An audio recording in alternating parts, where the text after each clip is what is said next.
So thank you, Milanji, Rishabh, and Hanumaji. We will continue our discussion during this. I think we cover up that. Uh, Good morning, good afternoon, and good evening, ladies and gentlemen across the globe. So thank you very much for joining the session today. It's a global supply chain talk show. So a very quick briefing about that event. So what we do is we try to connect uh, experts in a particular domain in supply chain, manufacturing, and technology to the organizations to help them and to help them to get the benefit to realize the transformations or a technology or a processes or a strategy, whatever. Okay, so this way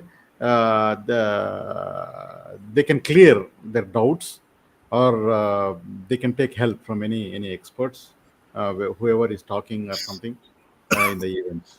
So this platform, just to give you, we have around 270 hours of recordings in the channel so far. So we started 1 year, 6 months back, and it is done. We are doing it in a nice way. So many sessions. So we are very happy to do that.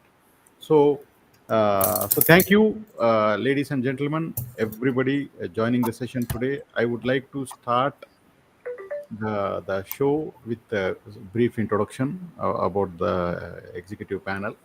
So let me start with Madam Hanuma. Okay.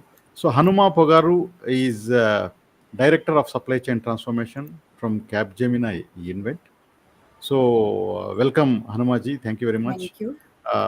So over 2 decades of experience, and she's a gold medalist in Pondicherry University. So thank you. Very nice to have you here. Her strengths span from demand forecasting to sustainability to change management to technology adoption. So welcome Hanumaji for the talk show.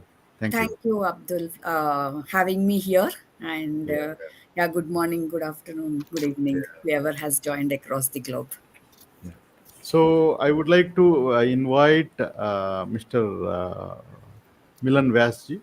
So he is a regional head of supply chain management in East Africa. So he's a seasoned supply chain leader, over 2 decades of experience, currently serving as a regional head for supply chain in Mabati Rolling Mills Limited. Okay, so very well known supply chain manager across the in Africa, and he keep sharing the knowledge across in various events. So thank you, sir. Thank you very much for joining the session today. Mhm. Yeah, thank you for having me, Abdulji, and look forward a great event, Yeah, especially and that helps our other professionals through our rich experience of Hanumaji and Rishabh and yours. We can fantastic. just share our whatever the experience, knowledge with others, and I'm looking forward to learn from other panelist members also. Thank Great, you. sir. So welcome, Rishabh Jain. He is a head of IT in Siaram Silk Mill Limited in Mumbai.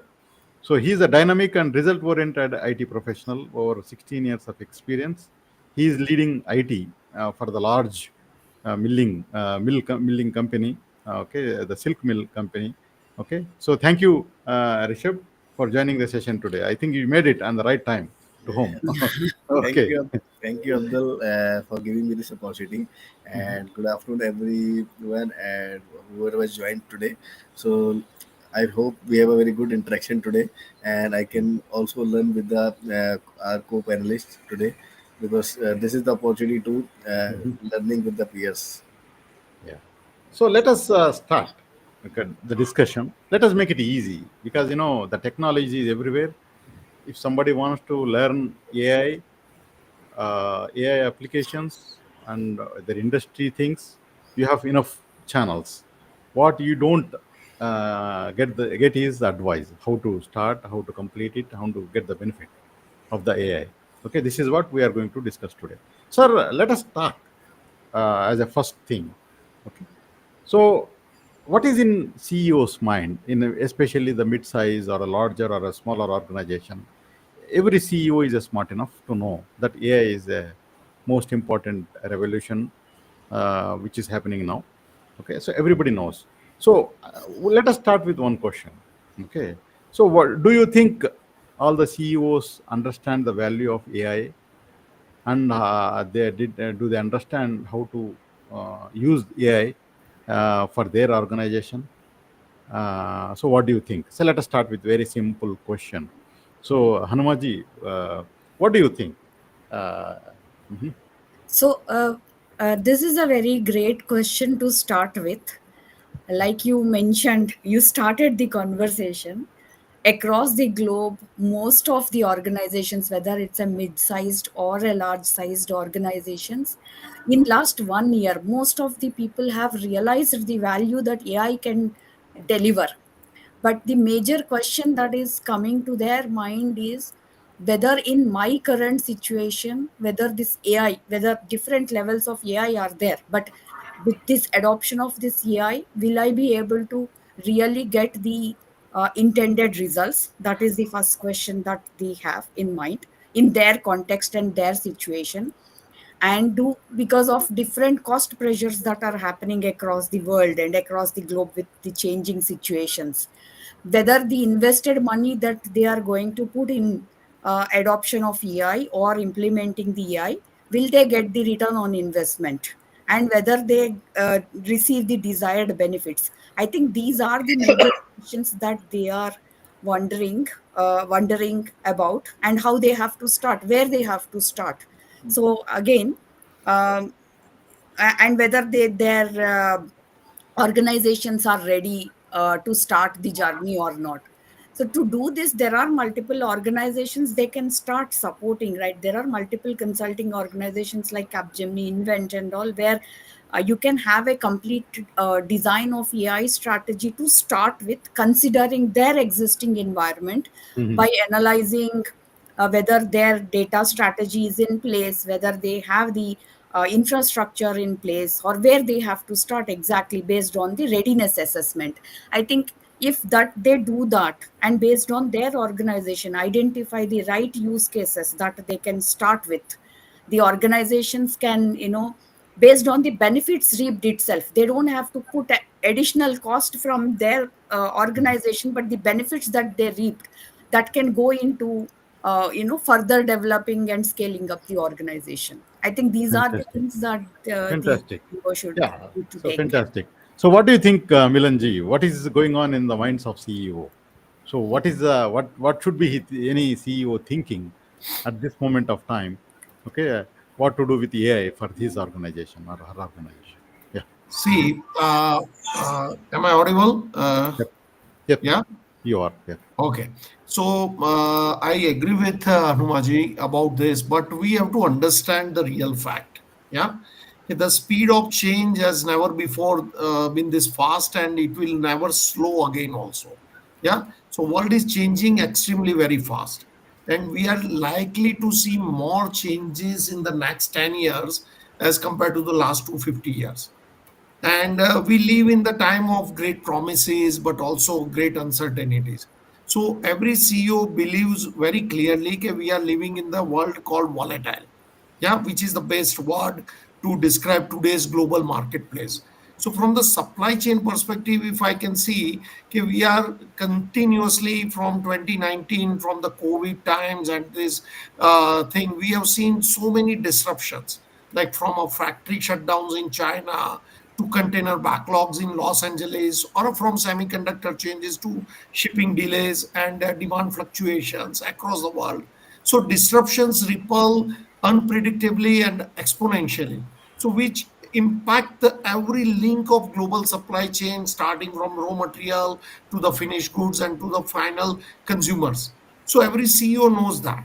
So this is the genesis which I strongly believe, where CEO feels despite investing in high investment in all the ERP systems across, we are living in so much of data banks, or so much data and informations are there across the organization, but still we are living our response is reactionary type or human led and painfully slow.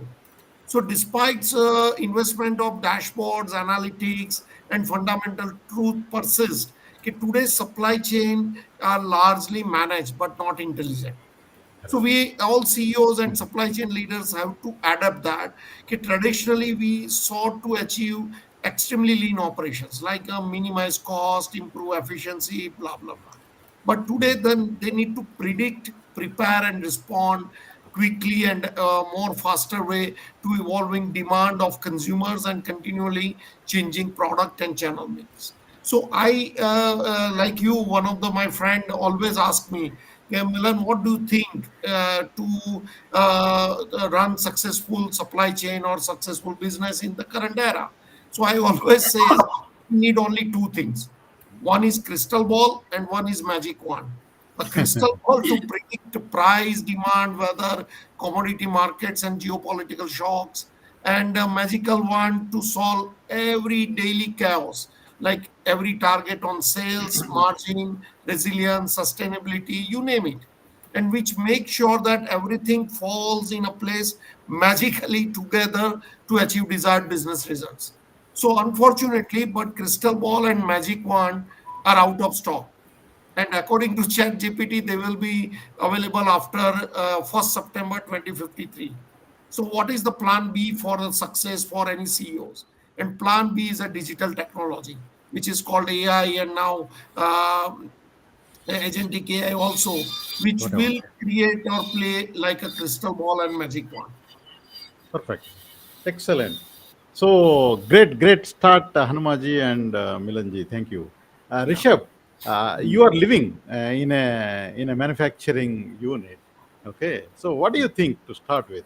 So you are the one who help your leadership as CEO and other leaders to launch So, AI. So let us hear from you. So what do you what how are things going on at your end? And yes. see, AI and now Gen AI is a very buzzword in the management room now, boardroom. Whenever we have these kind of discussion with the senior management, is always a buzzword, and they are always asking one question: what you are doing in this direction. So my this is my thought. It is not can it cannot be start without any awareness of the down the line team. Till the time team is not ready, they are not they don't have the brief the basic knowledge about the AI and what AI should can do for them. You cannot find out the use cases also, because end of the day you have to implement the AI on the business processes. You have to identify the area where this AI can give the right result. So identifying that area, giving the proper use cases, finding out the proper use cases, set up the some benchmark, what AI can exactly do this. Because if you don't have the benchmark, so the project is always on the free fall. Because in today's direction, in Correct. what I have seen, I am starting one project on the AI because people that are not aware about the what exactly we can do with this AI. So the moment project has reached some level, oh, can we do that? Like, can we also you can also provide me this thing also, or can we achieve this thing also?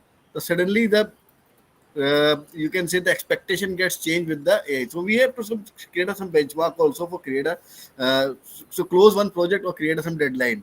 So and we have to identify the right people in the organization who can get trained on this piece, and they can support this journey. Otherwise, only IT cannot do the AI work, because you know, for doing all these things we require proper data sets. Data cleansing are properly is required. Until the time and end of the day, the custodian of the data is the business unit. They have to explain the entire data. They have to explain the purpose of that data. So based on that, we can build all these scenarios, all this expectation. If I talk about them in manufacturing, so if whenever I'm going in the plant, I'm finding multiple use cases where we can do this kind of transformation. Because now digital transformation is not only with the head office. In plant there are multiple places, machineries are there, where machines data are there, which we can utilize and which we can use, and with that we can give them more productivity and more utilization. Because at this moment, if you don't have the centralized system, you cannot calculate the exact efficiency of the manufacturing unit. With Fantastic. this data, with this AI, with this Gen AI, you can at least increase the productivity or part something.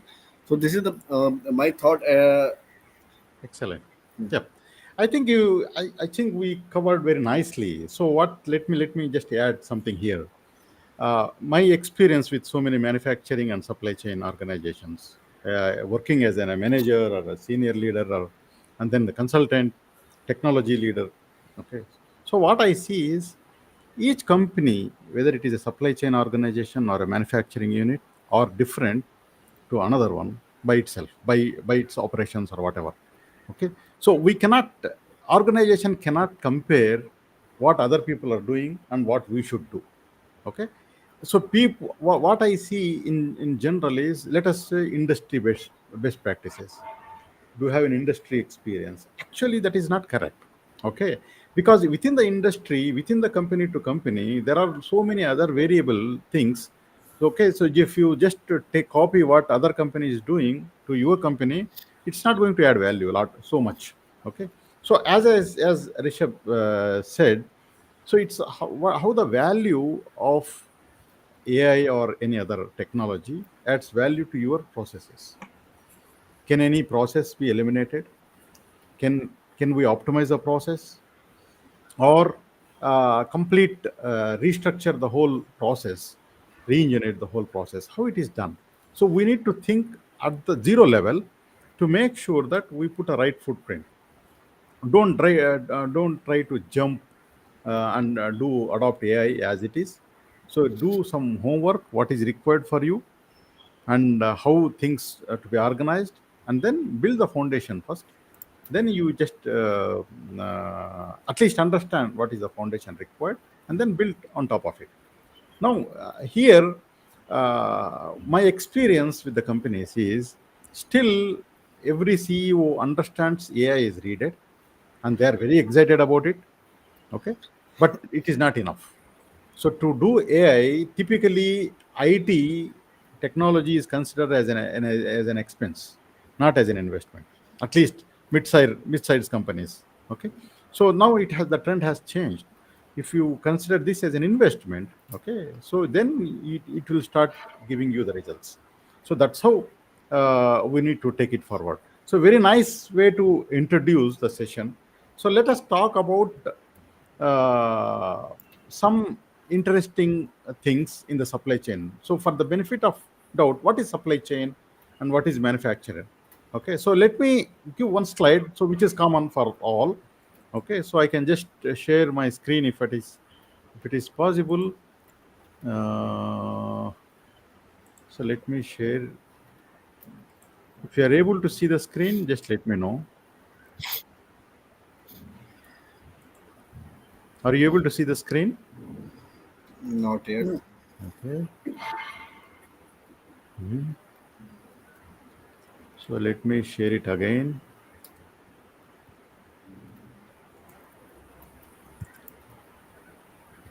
Just I want to put a supply chain and the diagram in the slide, so that we talk about, okay, entire screen. Yeah, I'm taking entire screen. Can we see now? No. Not yet. Okay, I have a problem.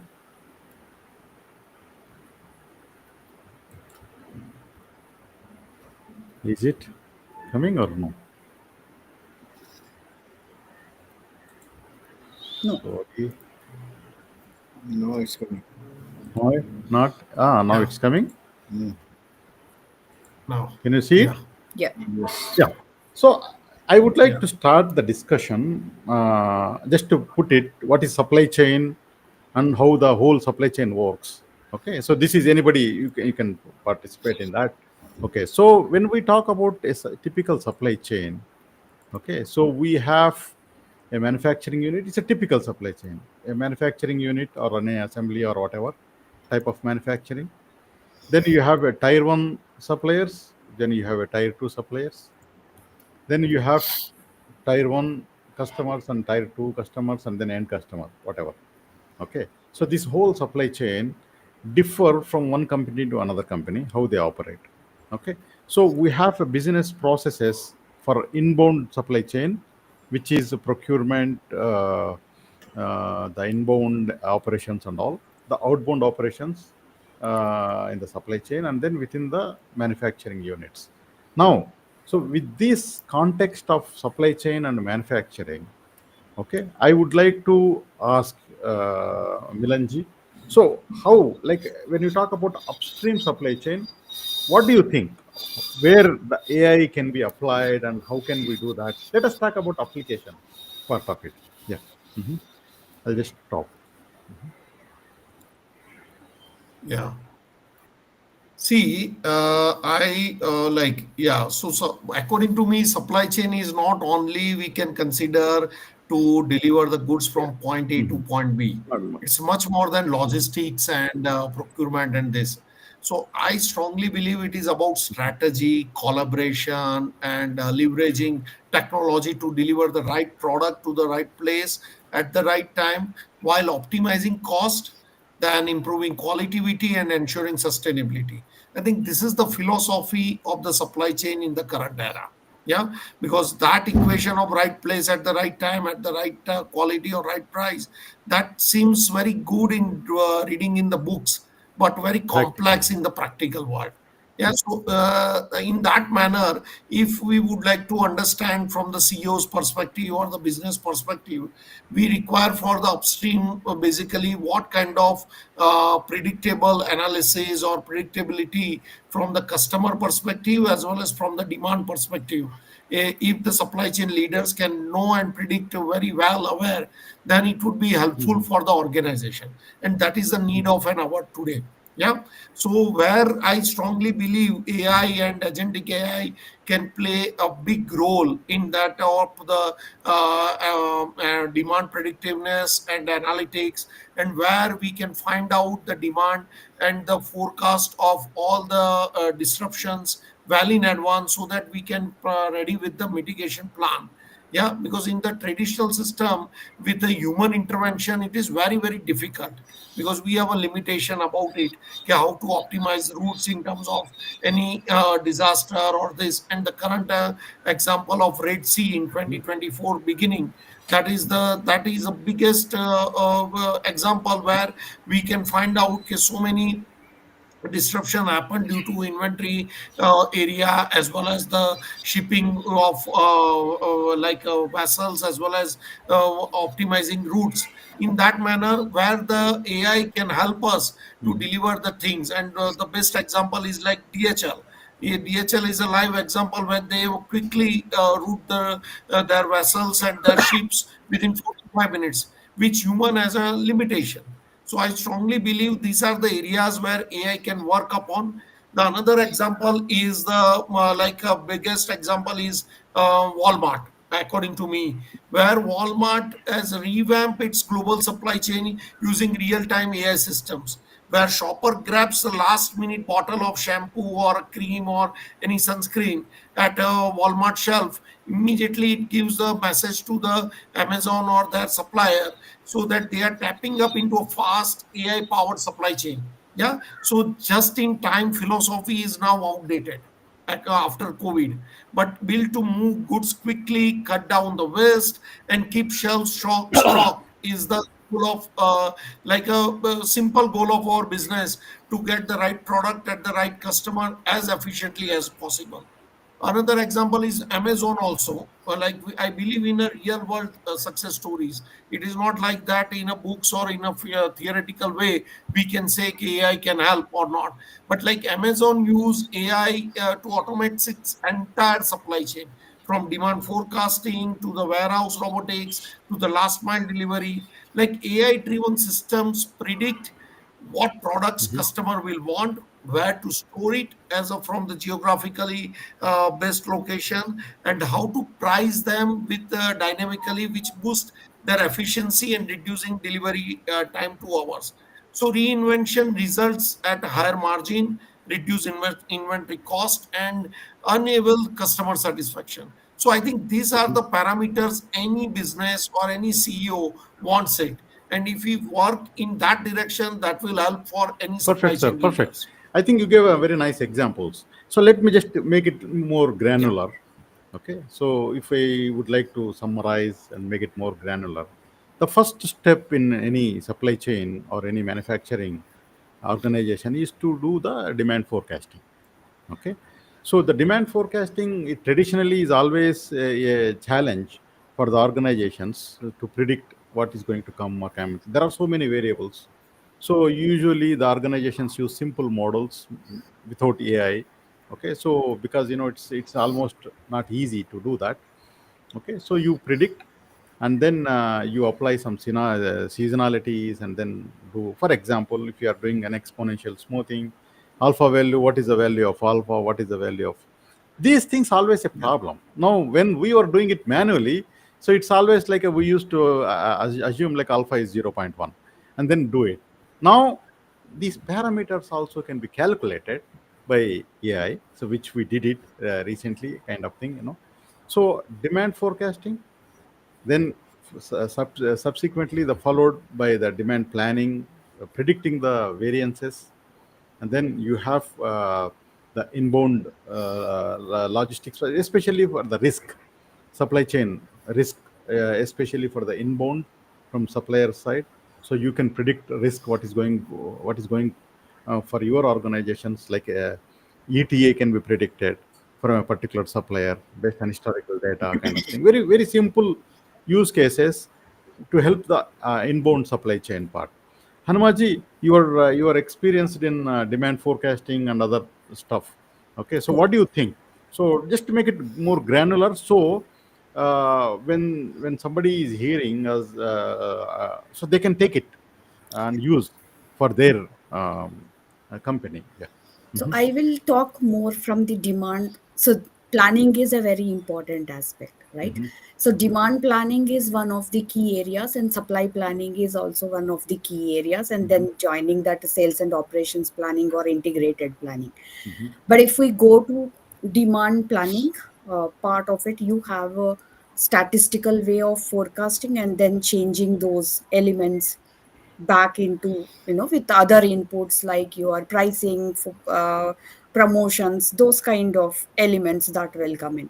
So Hmm. if we have to see only from a statistical forecasting, the earlier tools like ERPs and all have like a few methods, a few statistical models with a fixed parameters that you can have an input into, and then you do it with that, and then based on the people, on their background, and what is based on their business knowledge, they used to make changes.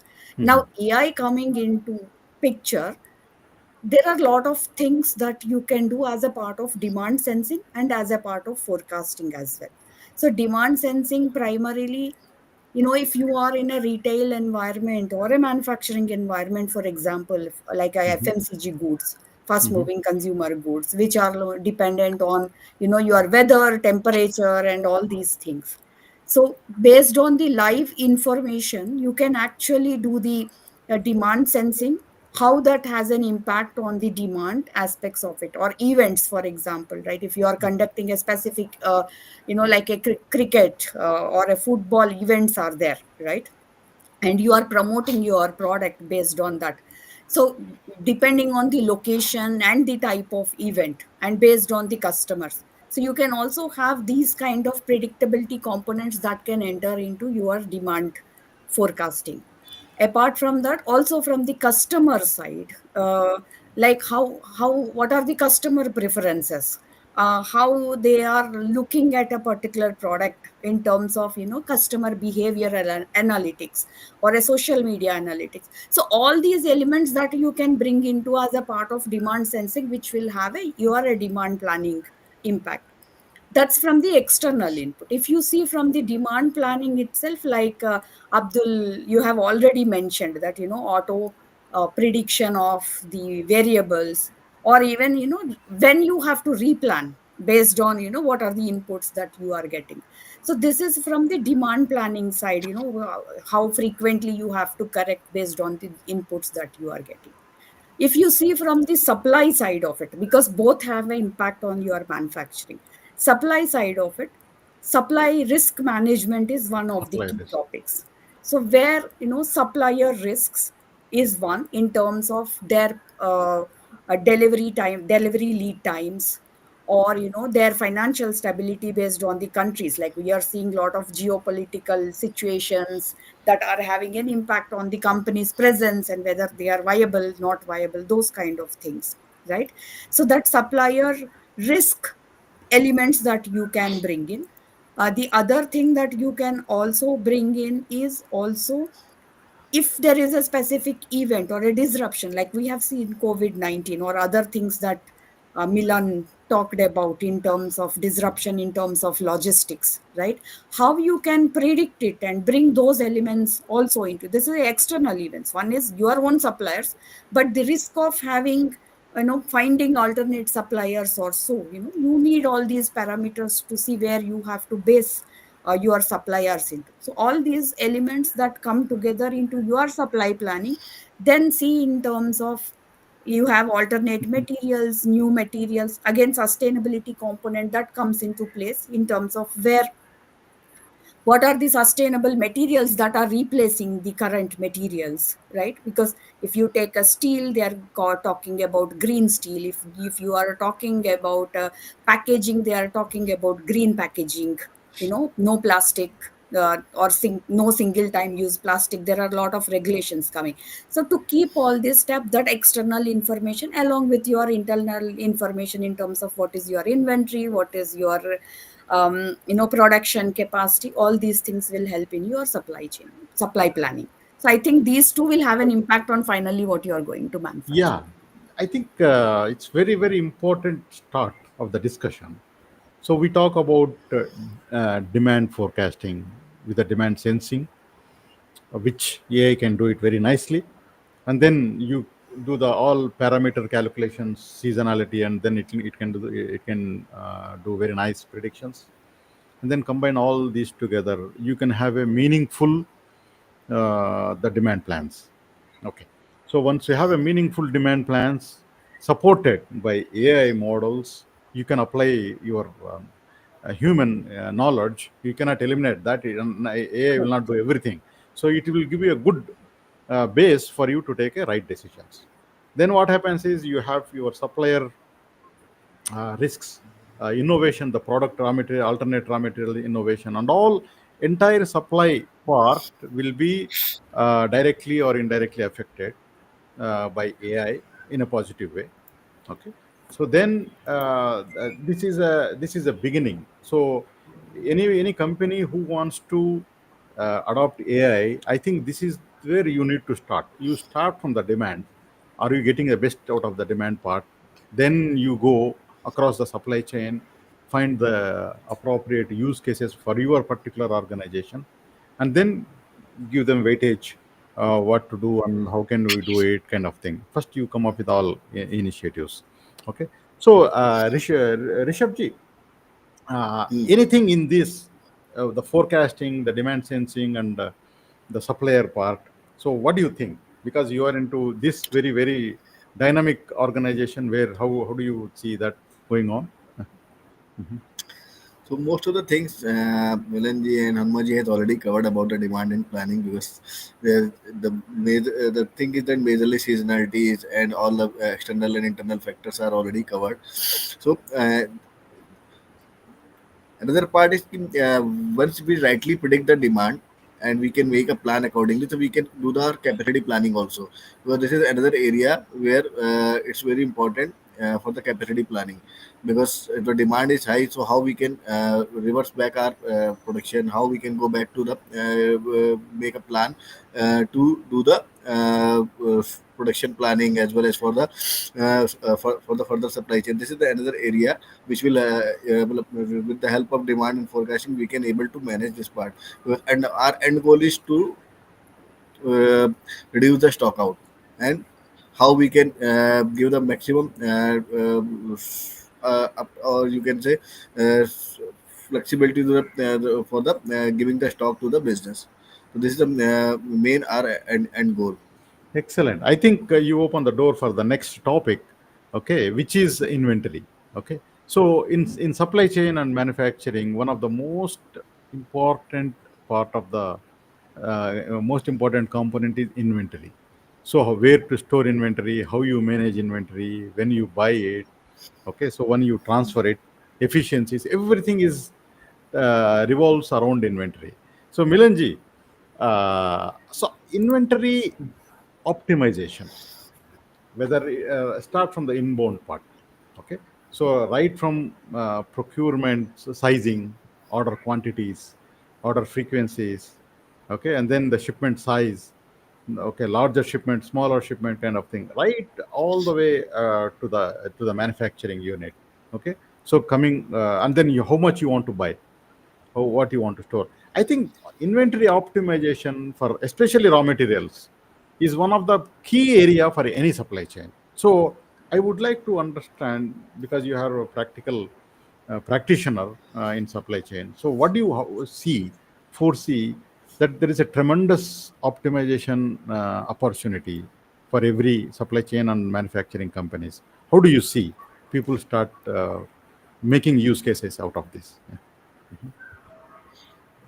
See, it's a great question, and that's a basic need of expectation from CEO and CFO point of view.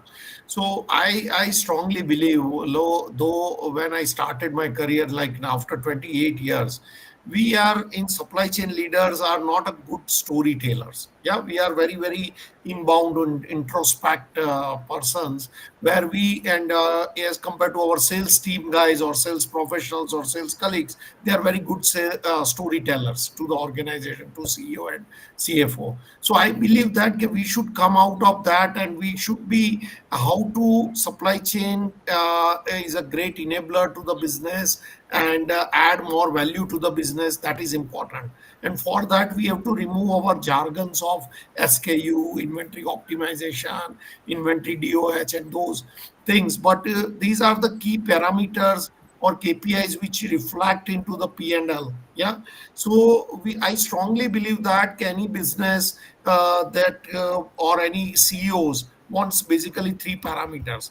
They want profitability, they want cash by making free inventories and generate more cash, and third one is revenue growth by generating more revenue growth. So in all these three parameters, supply chain is capable to to invest and to implement that strategies which will align to the business strategies. So in particularly about inventory, in especially in our industry still, and there's it's a, inventory is a very crucial parameters. $10 or a $50 here and there, which gives a maximum impact on the overall outcome of the growth of the business. So working capital and inventory optimization is the must and is the key for supply chain leaders as a KPI, and as well as the business enabler. So where our inventory tools, which imply again, I will come on the predictive analytics side or a forecasting method, and this where like AI enabled supply chain gives helps supply chain leaders from Oh yeah. reactive to proactive, which integrate data from across networks to act intelligently at a scale to improve visibility, increase speed, and delivering resilience, which will help us to improve the profit and the optimizing inventory. Like the what is the important part? Important parameter is we use ERP since so many years. But ERP only gives the message how much inventory your warehouse or your storage locations is keeping. But if we go one step deeper and implement WMS, which is called warehouse Mhm. management system, which helps us which bin location or which your pallet contains which inventory, how far it is, like how many old inventory is this, whether it's a greater than 90 days, 180 days, or this, and which will help us in let's say in FMCG industry, which will help us in batch Yes. management and shelf life management for the expiration of the management also. So this kind of detail oriented AI driven or a technology driven supply chain help us to improve the optimization of inventory within that warehouse, as well as in help us on the procurement side in terms of whether it's a full container load or based on the lead time, how much inventory we have to store. And like I will give you my practical example. I implemented vendor management inventory. So we are not keeping inventory, but with the help of our Mhm. forecasting tools, we our Inventory vendors for are you. keeping those inventory and then help us in the based on the consumption based model.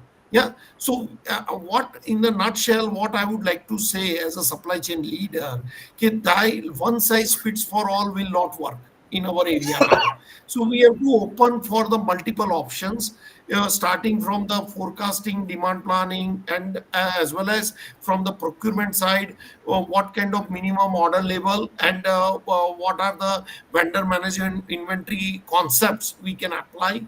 And another thing, how that inventory optimization within my warehouse is also, which will help us to, as and when required, it's a pull approach, and which kind of SKU rationalization you can do. All those things finally gives you working capital management and improve your profitability, and most importantly, customer satisfaction. So you are not keeping that inventory what Mhm. is not required, but you are keeping the inventory what is needed for the Perfect. customer. Perfect. I hope Perfect. I think I can answer very your. nice. You touch some key points, which is actually my next question. Just to simplify, okay, so when we talk about inventory, okay, with all the systems like ERP and all, okay, I have never seen somebody who fix the safety stocks in a more dynamic way. Okay, so we almost always say 30-day inventory. We go for like 4 days inventory. Rishabh, you can correct me. Okay, so we are afraid to use safety stock, calculate dynamically. Okay, so the systems like SAP or something, they have the capabilities, but we don't use them. Now you touch very nice point of using warehouse management. Okay, so that opens the door. Do you have enough data structure for you to take decisions to adopt AI? Is your plain vanilla ERP is enough for you? No. So you need to have supply chain systems like warehousing, manufacturing, transportation kind of thing. Okay, so if you have the data is fragmented in multiple Excel files kind of thing, it's very hard to get the data and to get the to implement AI kind of thing. That we'll talk about. We spent some 15 minutes to discuss about the data readiness part. Before that, so, Madam Hanumagaru, uh, inventory optimization is very important in any supply chain, including manufacturing, which we are talking about.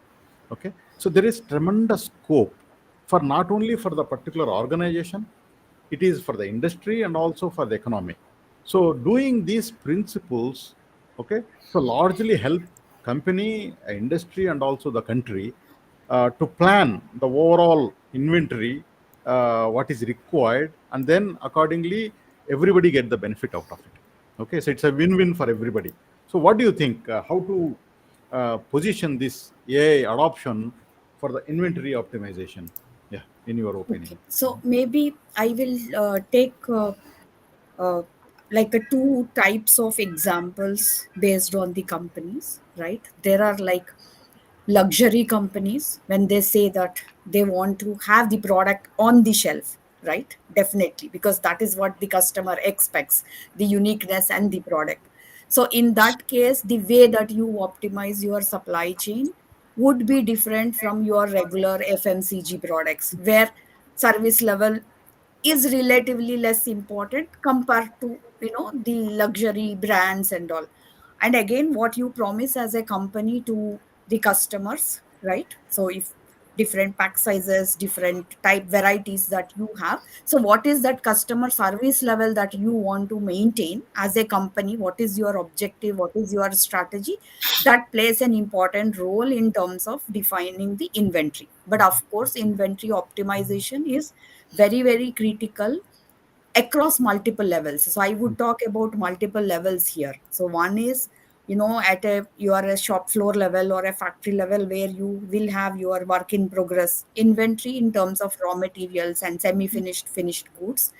And the next level you see is the warehouses and distribution centers that you have across country or multi-country. So that optimization you have to do. Finally, your retail stores, that what is the inventory that you are keeping. So so if you are, say, looking from the manufacturing point, this is what it is. And if retail point, again, you have your retail distribution centers and all. So at a multiple levels that you have to optimize the inventory. And this is where the AI really can come into picture, right? If you are doing at a global level or at a local level, your digital twins are coming up now, where you can really simulate this entire thing in terms of whether I am meeting my customer service levels, whether I am maintaining the required inventory at a shop floor level, so that my manufacturing doesn't stop or my manufacturing doesn't halt because you don't have an inventory. So all these multiple levels of simulation that you can do, and you can apply those concepts in a dynamic way, so that you maintain a very less inventory or a lean inventory, I would say. You may not go to a zero level inventory. So that is where I think the AI, different types, your predictive analytics definitely would be needing, from where, based on your data and your capacities and all, you will do your required predictions that is required for your inventory. At the same time, you can simulate your production lines, you can simulate your warehouses, and then do this multi-echelon inventory optimization, or MEIO you call it. So that is another level. So I think multiple levels, it's not a just inventory optimization is not at one level.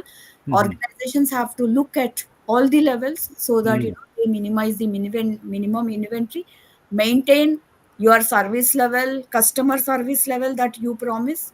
At the same time, how you can increase your working capital and reduce your costs, like Milan said. That would also be important. And every rupee or every dollar saved on the inventory will directly go into your PNL as a cost saved. So Fantastic. Very nicely you put.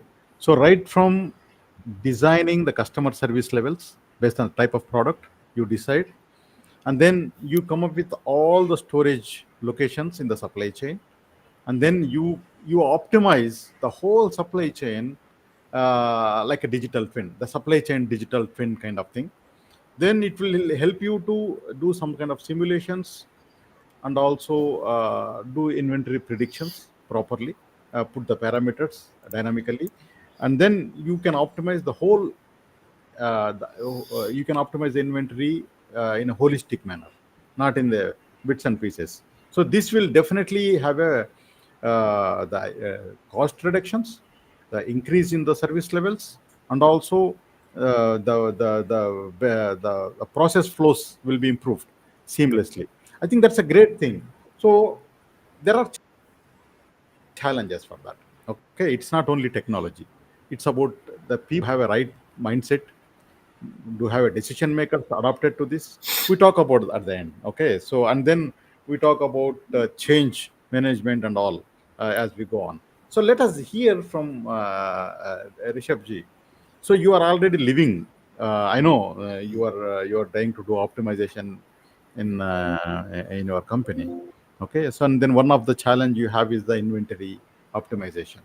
Okay, so how do you think it should take forward for the inventory optimization AI applications? Yeah. Mhm. So inventory optimization is anyway it's a big task and goal in every organization. So keeping like you have refer for the dynamic safety stock. So ideally it's what in my earlier projects whatever I have seen, it's a demand as of now, because we have to calculate the through AI the dynamic safety level, because my demand and my stock level should not be same across the 12 month. It's change month on month basis and change based on the demand. So that optimization anyway it is required. And if we are calculating a safety stock rightly based on my demand, so my stock level and always will be on the right place. And in terms of optimization, because there are multiple areas are there in the organization. If manufacturing, warehousing, my small warehouse, my distribution points, and my retail locations. So we have to, AI can help me to give me the right answer, give where the right demands are there. Might be some stocks are lying in one of the area, but there is no movement. But parallelly, it is moving in some other location. So AI can help me to identify those area and those inventories where we can move from one location to another location to optimize the movement, and we can liquidate that stock earlier. After some time, this will become a dead stock. So before this stock will become a debt, we need to identify what action we should be take. Even AI can also help me in the you can say uh, providing up how to liquidate the stock, either through schemes, either through any other different method. So that is another area where AI is helping us to optimize or liquidate the inventory also. Where the both the if after some time if inventory is already lying, so it is anyway it is my working capital. Say if we can able to liquidate, if we are able to maintain or optimize it, definitely I can directly give the right numbers to my PNL also. Fantastic. I think you this is inventory liquidation and then helping organization to do right decisions is one of the very important topic for any leadership. Okay, so thank you, Rishabh, for raising that topic. Now, let us take one step back. Okay, since we talk about demand forecasting, demand planning kind of thing, then we talk about inbound supply chain, which is inventory, supplier. Now, let us talk about the how do you transfer these materials across supply chain, as well as far as the inbound is concerned.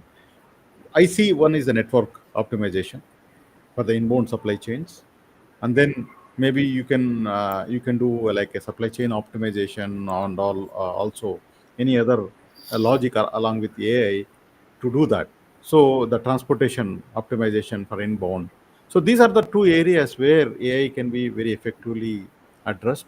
So linear programming and supply chain optimization is a very nice theoretical topic, but in reality, when we want to use it in a real time, only very few companies, as Milanji said, it is the Amazon and other successful companies are using. But many companies still they go on the manual decisions.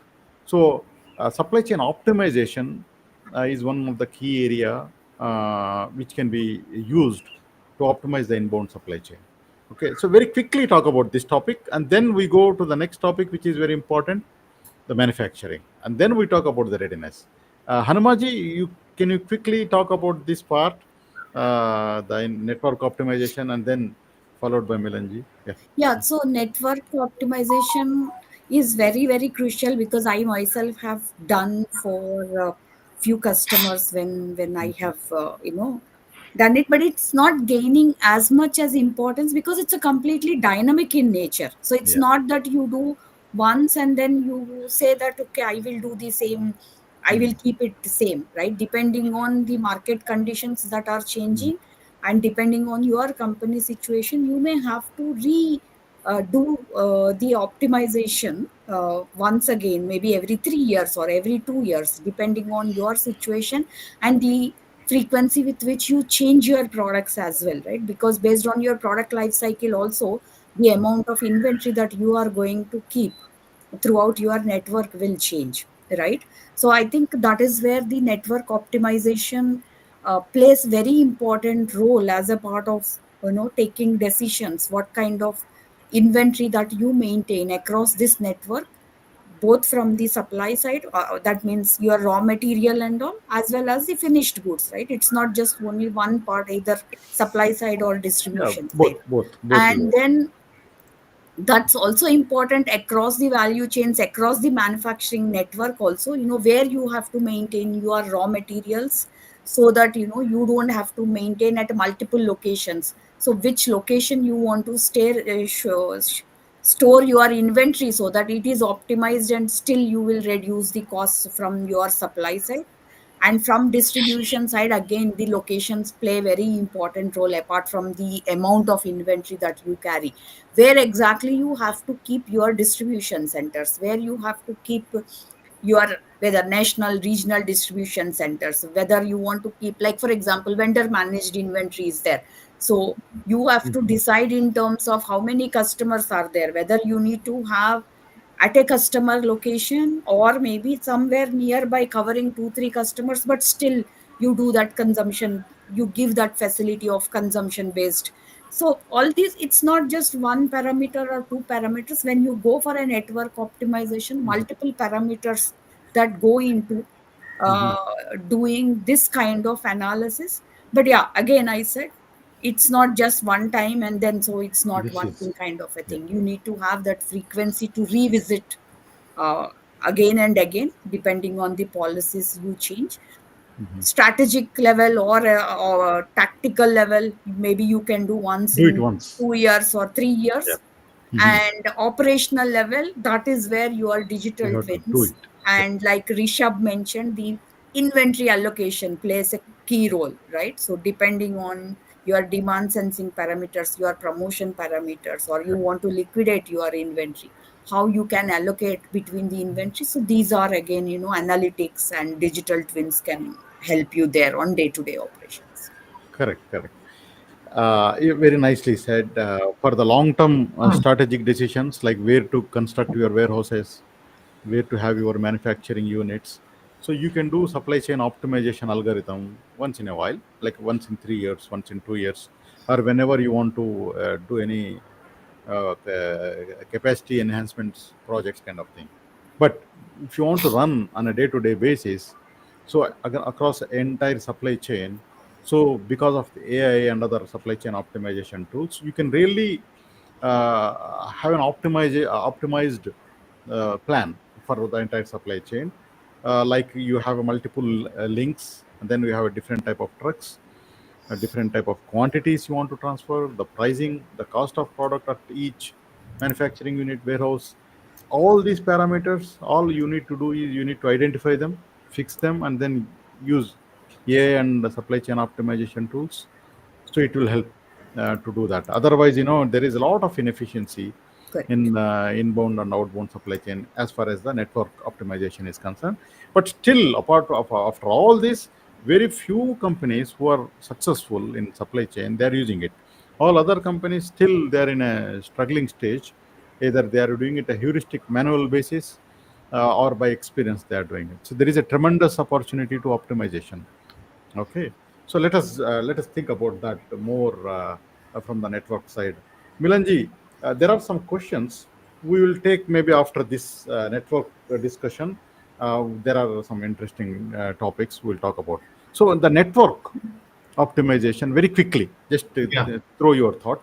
So then we Yeah. will just go to manufacturing. See, I work very strongly, practically in supply chain network optimization and route to market of the business model. Yeah. So I believe in very simple two core objectives of network optimization. Yeah.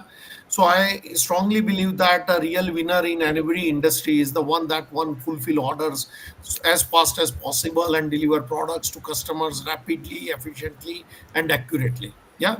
And two, the aim of our supply chain optimization or a network design is to increase efficiency and improve customer satisfaction.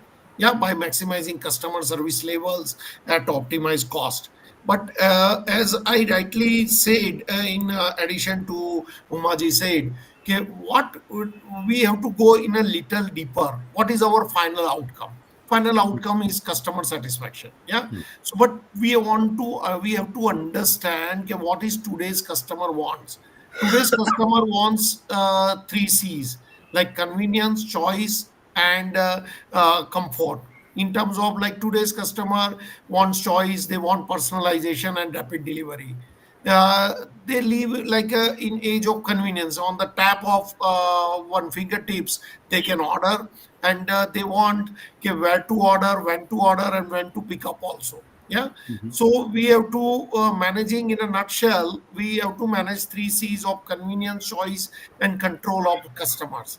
So what I want exactly, knowing our customer is an important part of supply chain network design and optimization. So a customer-centric supply chain is driven by visibility, insightful of data, and shared commitment to our customers. Like it looks like a balance between customer expectations with a profitability by delivering the desired outcomes of customer experience with like without under and overestimating our capabilities. Like most companies fails to recognize the true potential of their customers or a product or service mix. Like they don't know, like traditionally reporting methods just focus on aggregate revenues and costs to the extent that what is your cost of transportation or cost of customer service, but they hardly view the which customers are profitable. They hardly focus on the cost to serve model, which is called CTS model, to enable companies to reduce cost, improve sales, and improve efficiency. So basically, there are three things which we have to focus on: your SKU or your customers and your service level attributes or service levels parameters. So in a nutshell, I can say three A's of supply chain: accessibility, affordability, and availability must be a spirit and approach to build a successful supply chain at any organization. Perfect, sir. Perfect. I think we all agree that the supply chain network optimization is something which is very important for both inbound and outbound.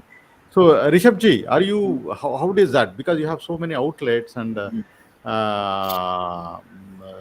very inbound and outbound stock points. How do you do that? Are you trying to do the inventory optimization, supply chain optimization kind of thing? Yeah. Mhm. Yeah, because this is and definitely this required the first objective is our ki location identification. Just give me a second. Mhm. ठीक है. Okay, so let us catch up when Rishabh ji join Yeah. back. Okay. Yeah, sorry. So first is location identification, because now AI tools are there which will give you the right decision about the location. Okay, where we need to plan our retail outlet, where we need to plan our warehouse, where we need to plan our distribution center. So we need to rightly use that kind of tool to take a proper decision to identifying these locations. So anyway, we are leveraging this kind of services. So we are taking the help to identifying the retail location, also even the our distribution center and these warehouse locations also, in my previous organization, also in my current organization also. And apart from that, this route optimization is anyway it is very important. And AI is also helping us in the for this, in both the inbound as well as outbound, Inbound. especially for the outbound logistic. It's very important, uh, because whatever the demand you are getting, you need to define the how you can serve, how you optimize the route. The moment you will can optimize the route, definitely you can save the supply chain cost. And the supply chain logistic cost is very directly giving impact to the PNL as well as to the balance sheet also. So Perfect. these are the area things. And Mhm. in terms of inventory, so inventory anyway, I like I told you ki, uh, we have a multiple outlets also, we have a warehousing locations also. Same thing, we have to do the planning. We have to identify the inventory, dead inventory, which inventories are, and movement of the inventory also. So based on that, we are deciding what inventory we need to keep here, and what inventory we should plan in a specific zone, because based on the customer demand. And we are seeing that also, from where we are getting a maximum demand and maximum profit also. So based on that, we are deciding the priority for the inventory placement. Perfect. Excellent. Excellent. So we can witness the real value of AI in the inventory and network optimizations. Mm. I think we will go to the we'll discuss about manufacturing part next. Okay. So how AI can influence manufacturing setup, the shop floor and other things. So prior to that, okay. So one question is, Now, in the inbound and outbound supply chain part, so what is the basic readiness an organization should have? Okay, so now we have, let us say, larger organizations have the ERP in place, but they don't have warehousing or any other supply chain tools in place. Or they may be somebody may be doing demand planning in Excel kind of thing. So there are different scenarios. So to adopt AI, so how what is the data infrastructure we should have? Okay, so this is the readiness part. Okay, so before we go to manufacturing part, let us I would like to ask Hanumaji, so what is the readiness part as far as the supply chain is concerned? Because you need to have a basic systems in place so that you have the architecture. Without the data architecture, it will be a pipe dream for the AI applications. So how do you see that happening for larger mid-sized organizations? Yeah. So,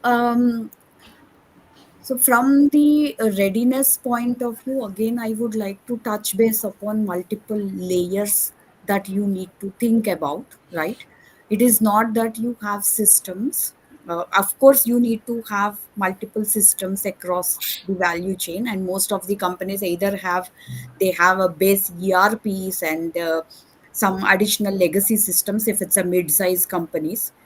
But some way they are having certain systems, and there is some kind of data capture that is happening either through systems or either through any like a manual ways of collecting the data and all. So if we have to really see the readiness that needs to happen for AI, you need to have your data readiness first of all, in terms of it's not having the data, whether that data is in the right format and right way of in the right formats and the right quality, so that the AI can utilize and give the right information uh, based on the right inputs. Like if whatever the Mhm. algorithms that you have is as good as the kind of data that you have. Data. That is the Mhm. first part of it. The second part of it, you might be having systems in place, whether the processes are connected or not, Correct. right? Mhm. If the processes and systems are not connected, you may not have the right information, that is a time stamped information that you might be needing to predict certain kind of algorithms. So that is another element that you need to be ready Mhm. with, or to have the Mhm. readiness part of it, so that Mhm. systems, connected systems is important Connected systems. element. Mhm. The third element is the people in the organization. Are they really equipped with the right kind of skills so that they use this AI systems, or the systems that you have placed with respect to different algorithms, with respect to different technology elements that you have, whether the people are ready for it. So you need to have the assessment with all the three elements. And of course, the leadership is the key. uh, Leadership involvement from any organization who is trying to do this transformation is very very key in terms of giving the right messaging to the right levels of people, and show the value of what they are deriving out of in their day-to-day operations is the key. And involvement of them and communication across what is happening in this respect, and making the different levels of people ready with the right kind of trainings, right kind of information, right kind of usage, and avoiding the resistance from the people, so that they understand the value, and you know have the mindset that AI is for helping us than trying to have a not for removing jobs, but it is helping our day to day operations in such a way that we can focus more on strategic More. elements than just doing the repetitive tasks and all, which AI can easily do without any errors. So I think these are the elements, like people, Perfect. Mhm. process, data, systems, and then your organization change management or culture and structure. Excellent, excellent.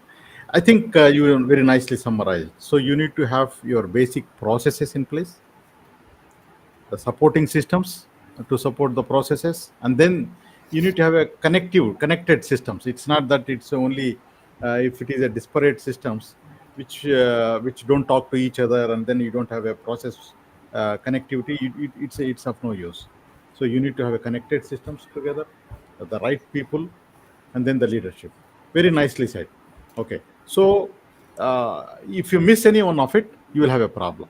Okay, so if you want to really adopt AI journey, so you need to have a process, systems, the connected systems, the people, and then leadership. Very nicely said, Hanumaji. Milanji, so what do you think about the readiness part for this on top of what Hanumaji said? Mhm. Yeah, so I agree with what Numaji said about it. So I clearly said to supply chain leaders and CEOs and other company other leaders of the function, we have to set our what is our playing to win strategy. Yeah, that is the basic question we have to ask in our boardroom. Yeah, we all companies are very eager to implement all the digital technologies and digital transformation, and now it's not a buzzword but it is a part of their routine work. But we before that we have to ask basic three questions, like what will our business look like in our next 5 years, and what supply chain capabilities do we need for that. Yeah, are we our in and out, or either we are outside in approach. Like many organizations have so much focus on their internal costs, processes, efficiencies, but they are not looking beyond outside in what customer wants or customer looks at this organization, or what customer looks about your products. Yeah, so this is the first step. The second, how could digital tools help us to create a powerful new business models? That is another second question, but most important one. And third one is, what are the two or three high value digital tools or digital moves should we get to start on? Yeah, start small, but you have to start fast. Yeah, and there is no need to implement all the digital tools at a one point of time, or one size fits for all will work. Just select one or two or three maximum high value digital moves in the areas and identify those areas and start on. So I believe that what Anumaji said, it's called a PPT structure, which is people, process, and technology. That framework, which was developed in 1960s to help improve operational efficiencies of employees and tools, but that framework is still gained a popularity, or the companies working throughout the digital transformation. Like it is about redefining company strategy and cultural mindset to embrace the change and utilize technologies to create more value for the customers and for the stakeholders. But when it comes to overall digital transformation or adoption of digital tools, it is useful to add data, data at the center. And all other aspects, people, process, technologies revolve around that And ability to properly capture and harness the power of data. that So when it comes to successful digital transformation, I must say people are the focus, technology is the tool, and more value is the outcome. perfect, excellent. I think very nicely conceptualized. Yeah, You need to have a business strategy. Then yeah, how this AI adoption will add value to your organization, that has to be decided. Then accordingly, that has to drive what are the processes and what are the systems required, and then how the people will be changed. People will be driven to the change or led by the leadership team. Very nice. I think that's very nice way to put things. So I just make sure that we need to have a proper strategy in place. To support that strategy, what are the processes, the systems you need to have? Because if without the data, you cannot do anything with AI. Okay, it all so you need to have a proper data, and then the people and leadership comes into picture to implement it. Otherwise, it's of no use. Now let's take go to manufacturing. Okay, since what we talk about inbound supply chain, let us quickly talk about manufacturing.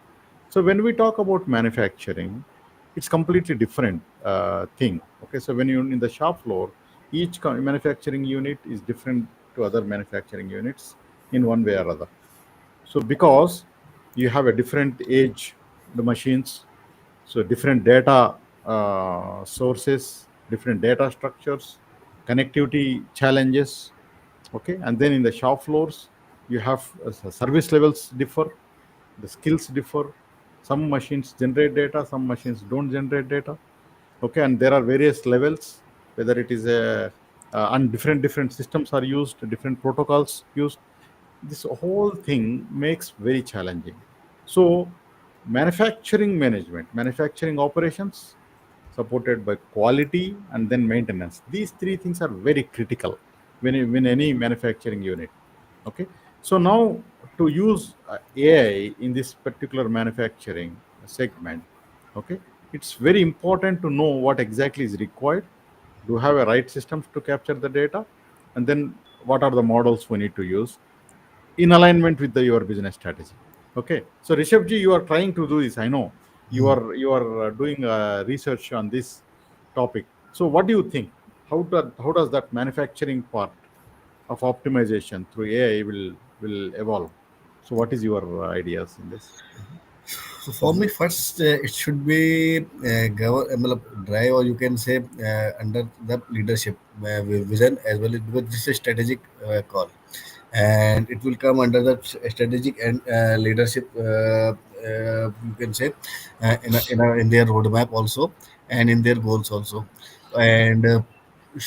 Because like you had rightly said about the in manufacturing, we have a multiple nuances about the data, because you don't have the similar kind of machines, similar kind of data are there. Some machines are new, so where we can get the all they are well, supporting all kind of protocol. We can easily get the data, we can easily connect these machines, we can easily control. But uh, the machines which are very old and still running in the manufacturing unit, because we cannot remove all these machines, because they all are the capital investment, and usually in the plant, the machine life of 20 year, 25 year, 30 year likewise.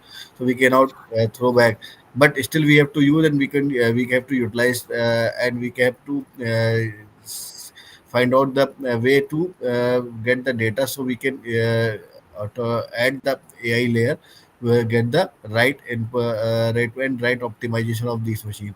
So there are multiple ways now. If the machines are not directly able to get the connected to my SCADA or maybe MES, then we have to go for the IoT devices, additional sensors. So these devices are giving me the right input and right data. So centrally, so we can get. And for the data readiness part, if I'll say, so the data availability is very much required. Keep sufficient data we are capturing from that machine, or is this data is rightly structured or not. So we have to see that part also. Then parallelly, the next part is coming to the quality of the data.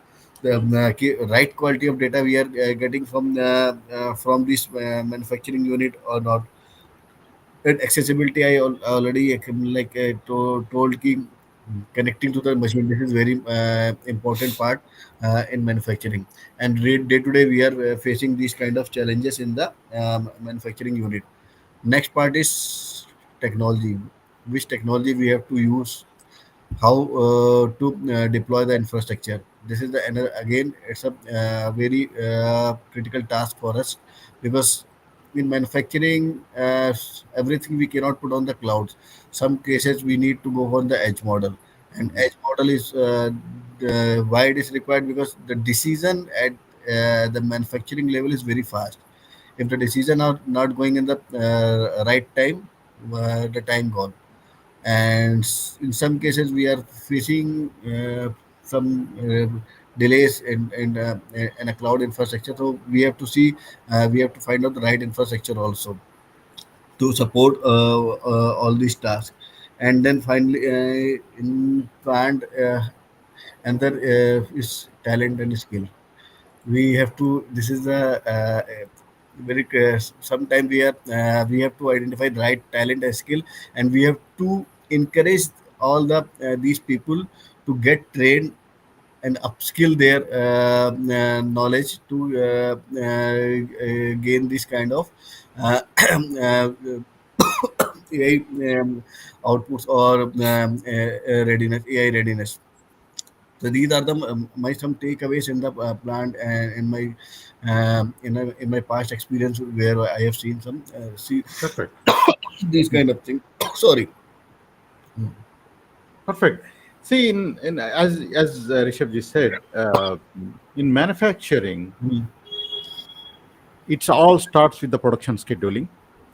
Okay, the raw material procurement and then raw material availability, and then you have operational timestamps across your shop floor, the work center by work center, what it happens. So in each work center, we have timestamps for material balancing and also the operational timestamps and also the machine data. Okay, so the machines generate data. Some data is useful, some data is not useful. So now to get benefit of achieving excellence in manufacturing, okay, so you need to take the holistic picture of the manufacturing management. Okay, so you do optimize it, and then you take the individual machine data to improve the asset performance and also the overall service levels. Okay, so in my opinion, having a good manufacturing execution system in place will help to build a nice platform to connect to the machines control systems and also to the ERP, which the management does not realize the value of it. They are very slow because all the historical history, if you see the ERP, when it all started with accounting, so those processes are in place already. When it comes to the manufacturing, they are almost always manual. Okay, so now having a robust manufacturing execution system, something similar to warehouse management system, is very essential in the manufacturing sector. So, Milanji, in your experience, what are the use cases you see uh, mm, in a more simplistic way? The organization get the benefit in the manufacturing units. Mhm. See, in manufacturing units, I see that the adoption of tools like IoT, sensors, digital twin, like many industries like Henkel or FMCG guys, Unilever, Henkel, those guys are using technology most prominently for that maintenance side, like TPM, total predictive maintenance, or the for the quality as well as the expiry or batch management and the shelf life management, how those IoT and sensors will help them to make the production in flawless with the quality products. And in automobile industries also, the way the automobile industries are expanding their products day by day with like so many IoT devices which help us for the overall safety of the passenger or safety of the person. That helps us to adoption of the digital model approach, which give excited to the manufacturers as well as the supplier base, in terms of which will help us in the overall designing part of the product, design engineering, manufacturing, and the installation side also. So that helps us in a final way, which gives a customer satisfaction. Because today, if any customer feels any product or any maintenance or breakdown happens, there is no need to wait for that engineer comes from that OEM, no, original equipment manufacturer, to the coming to the site or this. But instead of this digital twins, the in spite of miles of the distance, they can immediately quickly resolve the problem. So their plant is running seamlessly, and that helps us to give the product. Like Siemens is the one of the best example where how they will help us in the manufacturing side. And then what role of that AI in that regard, which help us in that regard to the manufacturers, which gives the optimum cost of the manufacturing, reduce the waste, and gives the customer satisfaction at the most. So I think there are multiple cases, not only on the FMCG industry, not only restricted to automobile industry, but by and large, now from the small scale industry or a large scale industry, they understand what is the tool role of the tools adoption, which will help us, whether it's in terms of maintenance or a seamless flow of the production or the improving the quality.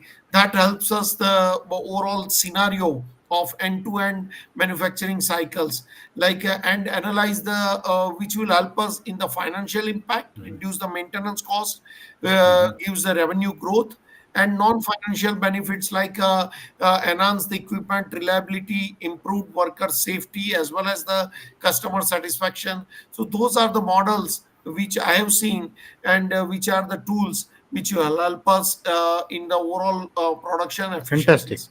I think you touch almost all the things which is required to optimize in manufacturing through AI. Okay, so we keep talking about very important topic, digital twins. Okay, so let us dwell around that. So digital twins, there are three types. Okay, so one is the asset digital twin, where you can simulate asset and you can do the maintenance without going to the physically there, and then you can try to do that. Then you have a process digital twin. So you have all the business processes can be mapped into a digital form, where you can see what is going on in the overall process, whether it could be a shop floor, whether it could be the entire supply chain or whatever. So the process twin tell you how the business process is functioning. Okay, in whatever diagram you want to display, that it does not matter, but the process digital twin. The third thing is your if you are talking about supply chain, if your supply chain digital twin, the whole supply chain can be mapped and what is going on with the inventory optimization, the orders visibility, the capacity visibility, and then the actions what is required in the supply chain. The second is in the manufacturing, the factory digital twin. So the whole factory you can visualize what is going on. So this is so digital twin is the outcome of all these innovations like AI, IoT, and the supply chain optimization and all the data readiness part. Now, ultimately, every company would like to have a digital twin. There is no question about it. I think if somebody don't say I don't need a digital, that means they're not they're lying. Okay. So how to do that? So how to go to that level of digital twin readiness, Hanumaji? So let us talk because we are talking about this. I think this is the ultimate thing any company could have with reference to AI and IoT. So let us. What is your advice for the companies to go for digital twins based on their need? Mhm. So, Abdul, you have already mentioned that you need to have connected assets and connected processes, right? So, Mhm. unless you, and then on top of it, digital technology sits. So, if we have to see these as a different layers, right? Of course, digital twin can sit on your IoT data that the systems are the assets and the process is generating, right? And also the systems like MES system, ERP system, where ERP systems give your planning information, MES systems give manufacturing specific scheduling information, right? So all these things are the base for the digital twins to work, right? Other elements we have already touched. So Mhm. if you Mhm. really have to simulate any scenario, so Mhm. first thing is, what is that scenario that you want to simulate through digital twin? Is it only from the asset related parameters and how the asset is functioning, like a predictive maintenance and predictive modeling? So then your asset connectivity with your digital twin model would be sufficient to start with. But if you want to see the entire factory that is simulated, right, all your process connectivity is required, your systems connectivity is required, and your as product connectivity in terms of your IoT enablement, so that the assets can provide you with the right information of the health of the asset and the health of the asset and how it is functioning across a period of time, right? And the also the manufacturing parameters that it should be able to provide. So that what are the, if I have to use this digital twin to simulate the entire system, right, then in that case I'll be able to predict when my asset is going to fail, or when my process is going to fail if I have these systems, right? But within the manufacturing process itself, you can also see with a computer vision technology in terms of what is the quality of product that you are manufacturing and where it is failing. So you have that information. Then based on that, you can simulate in terms of different parameters of manufacturing and see what you have to correct so that you get your quality as per the required uh, you know as Mhm. per the required output, right? So I think before getting into the digital twin itself, making yourself ready for the data, that is the assets that it is getting simulated through your IoT and all, right? And from Perfect. the process, this one. And I think the best example is BMW implementing that Omniverse together with NVIDIA, where the Mm. entire factory is simulated through your NVIDIA Autoverse tool. The entire factory, a replica of entire factory is there, and they are also used Mhm. metaverse components in such a way that people really don't have to present physically to Mm. work in terms of how that process has to happen, so that or the advice that needs to be given for correctiveness, so people can join the metaverse, and it's like a completely automated version of it for simulation of different components as well. I think that's one of the best examples that we should take, so to be ready of, right? Fantastic. Fantastic.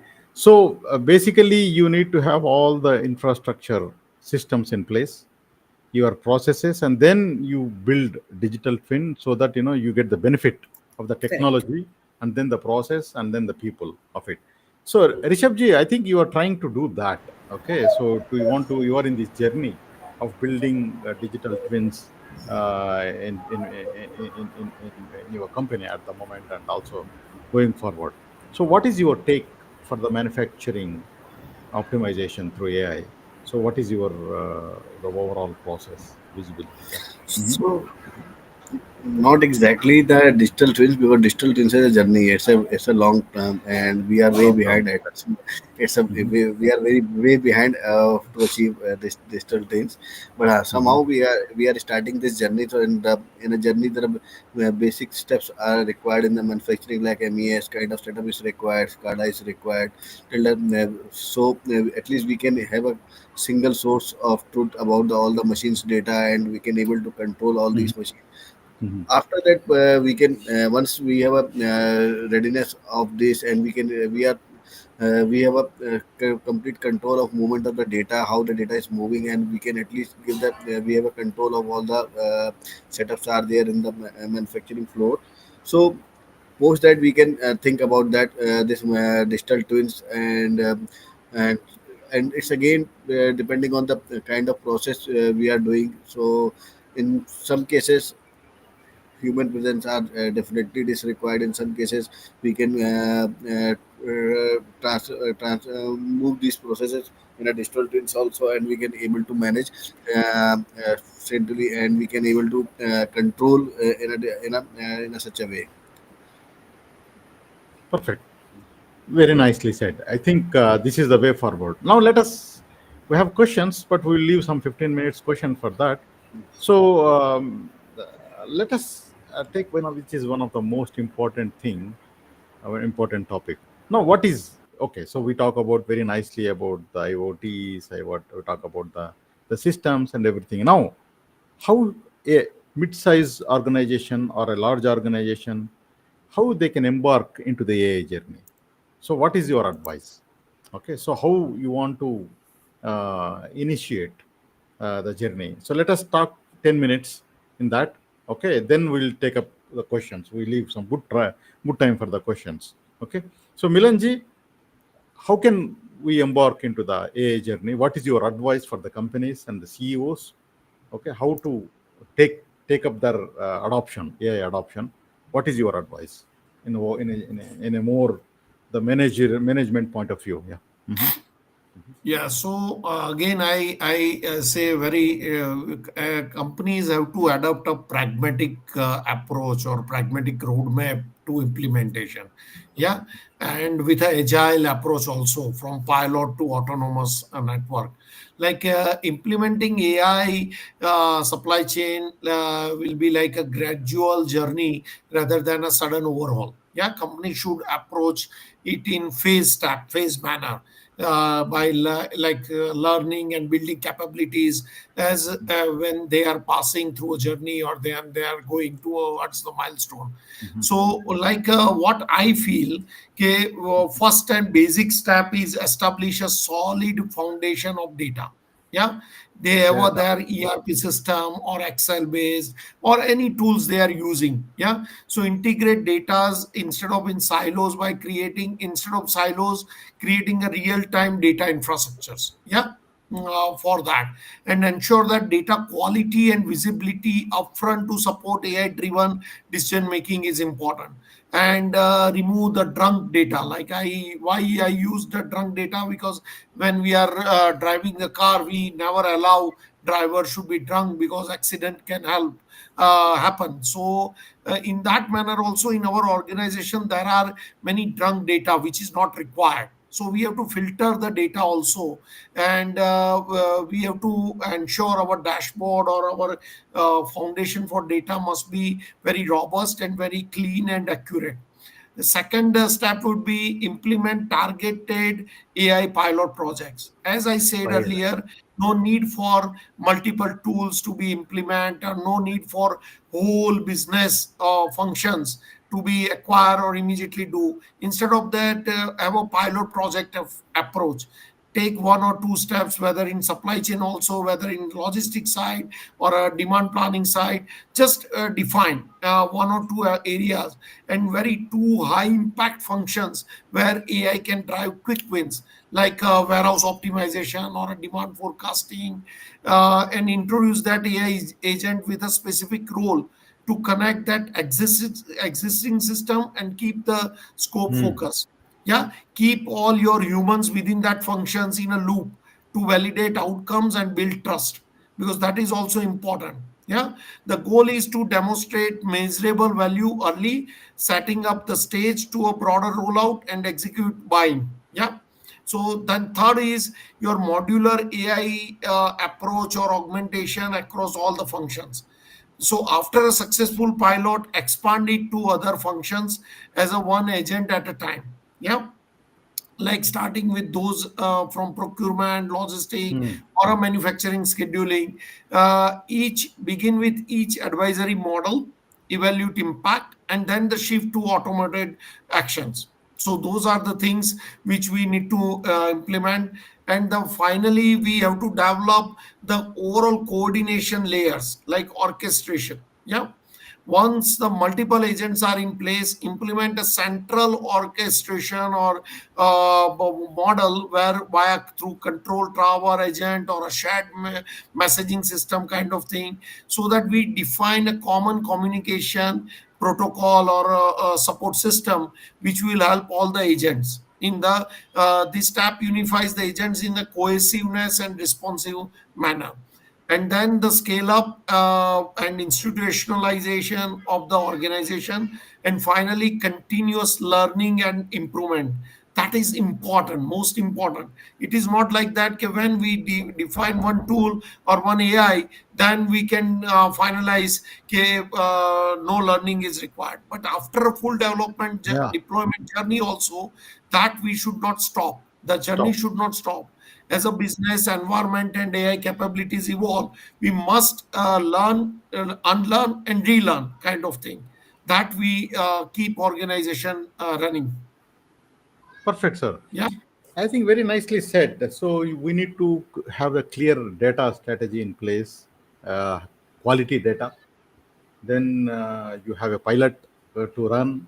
Okay. So uh, one more point I would like to add, Milanji. There are you already told this in the previous briefing. So we need to know that how the AI will add value to the business strategy. Okay, we should not ignore and we should not go on every use case what is possible. No. So try to prioritize where AI can be used. Okay, in the whole operations and in the planning and operations. So identify them, then give them priority, and then start pilot. As you said, one of the most important part is use your data ready. So if you don't have data readiness, So all your things will be just only a discussions, or it will not lead to your meaningful the implementations. So make sure that your data architecture is ready for AI journey. Okay, by adopting, by having the right systems in place, right processes in place, that as we discussed. Then you start small, apply, okay, and then you take it forward one by one, and then you continuously optimize, as Milanji said. One of the most important point here is, don't consider AI investment as an expense. It is an investment. Okay. This is one of my humble requests to the CEOs and other senior leaders. Please don't think around ROIs. You will never able to calculate ROI perfectly for the AI initiatives. It is not possible. If you are looking to cast waiting for a ROI to come back and calculate it properly, you will be waiting only. Okay, so don't do that. So yes, you need to take a call because it's a technology evolving. Nobody is ready, so you need to take a call and then be the leader. Yes, there will be some resource wastage will be there in that. Okay, if there anything is coming new, non new technology which is not tested properly, then you have to waste some money or resources. But it's all about R&D, research and development. So you need to invest. Okay, properly invest. Uh, then don't just throw, but you invest it cautiously. But you have to take a call. Don't wait for ROI. So don't consider the digitization, AI adoption as an expense. You consider that as an investment for future for the Like, organization. Okay. like I always says the best time to invest in the future of supply chain management was yesterday, and the Yes. second best time is now.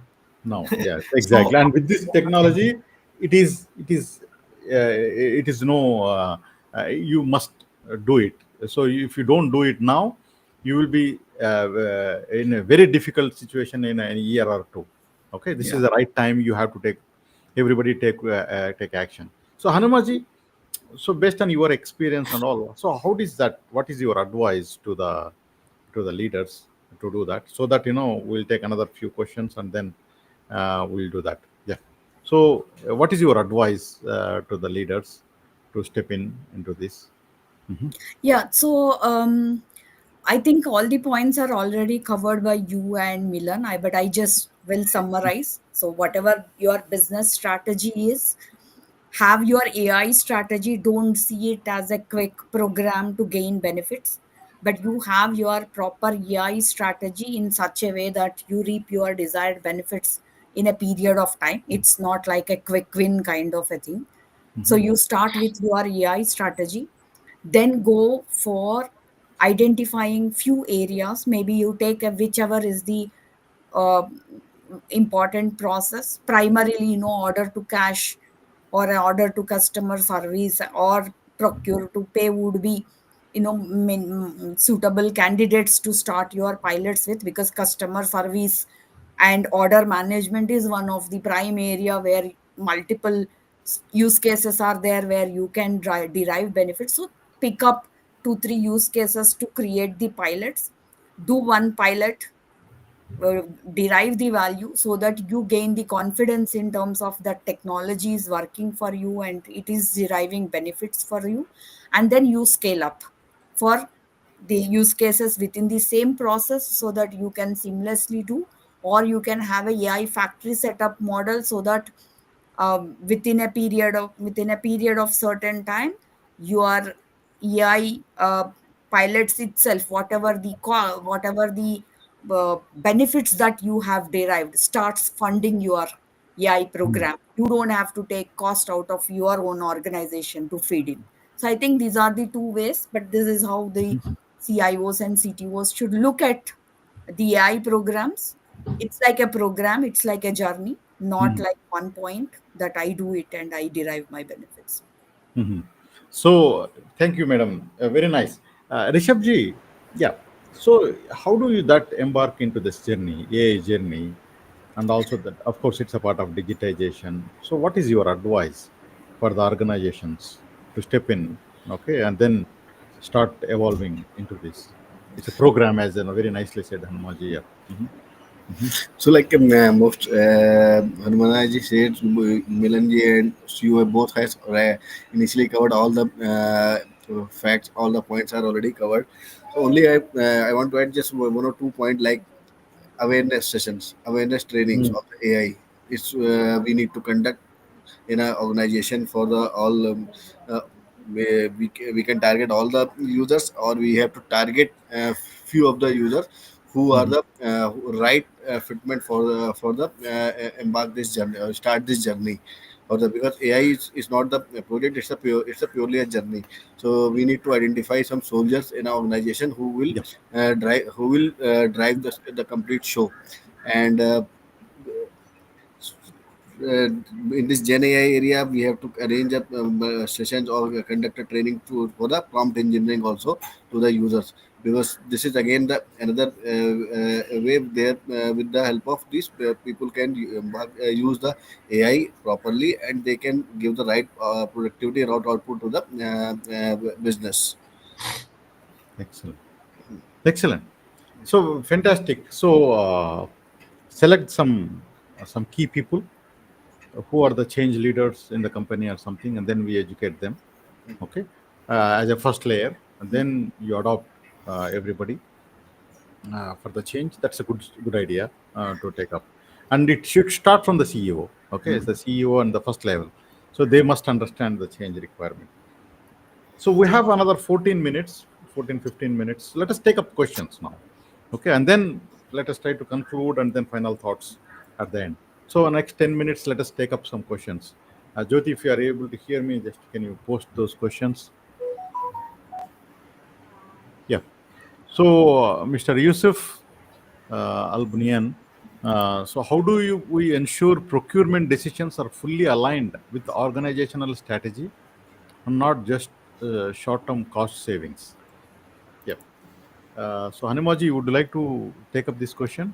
Mhm. Yeah, I can take up this question. So it's like organizational strategy, how you have to translate. It is not that you are just directly looking into Mhm. that. Organizational strategy or the business strategy also has to translate into your procurement strategy as well. Let's take an example, like an organization wants to deliver 100% sustainable products as a strategy, right? Or maybe they want to have all or sustainable products as their product line.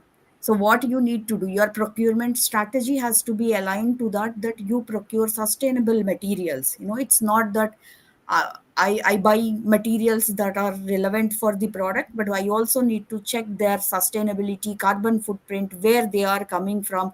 So those elements also have to get into your procurement strategy and as a part of day-to-day operations. So what happens is you may not directly derive the cost savings based on the lowest cost product, because sometimes the sustain, like packaging itself, if you take it as an example, plastic, one time use plastic is much cheaper than paper products, or sustainable material that goes as a part of the product. So how do you, so that's where, when when you are when you need to and have an the organizational strategy converted into your procurement strategy, and that need to be percolated throughout the organization, procurement organization, so that they understand what they need to do. It is not just having a strategy on paper.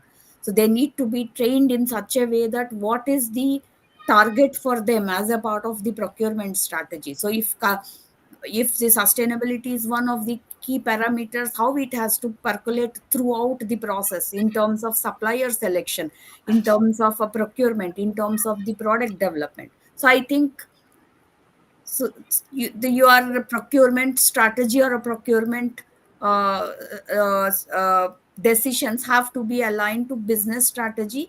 Every team member should know what is that strategy, what they need to focus on, and how these gets translated into different elements of the process, and different people what they need to be considered when they are doing their respective actions, Perfect. right? Yeah. So just I would like to add, Hanumaji, I hope Yusuf, you get the answer for your question. Cost savings is one of the requirement, but it is not everything. Okay. So you need to have your service levels, the quality, and then the business continuity. There are so many things when you are talking about the procurement. So selecting the right vendor with the right things, right quality, and the service levels, the business continuity, and all these things need to be aligned with the business strategy. So once we have the business strategy in place, your procurement strategy should be aligned to that. Accordingly, you need to find the all the inbound part. So only once in a while for C class items or something, you go with only cost saving kind of thing. But in general, for the major procurement, decisions will be made by the overall, like a total cost of ownership kind of thing. It's not only about the cost. Very nice. Okay. So next question.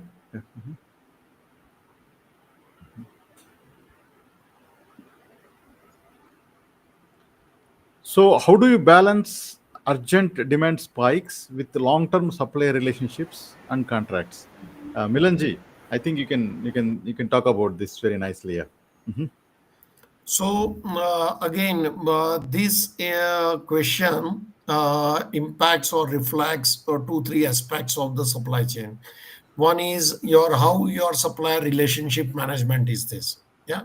So and what are your resources? Whether your strategy will be single source contract or multiple source availability, and this, and what is your third strategy would be your rationale of the geographical locations and the geographical vendors proposition, yeah, for that. Because definitely this we are a part and parcel of any supply chain professional who has passed through this urgent spike or urgent demand or a seasonal demand, whether it's a festival demand or anything, and where how to make SKUs availability, it's a very crucial thing.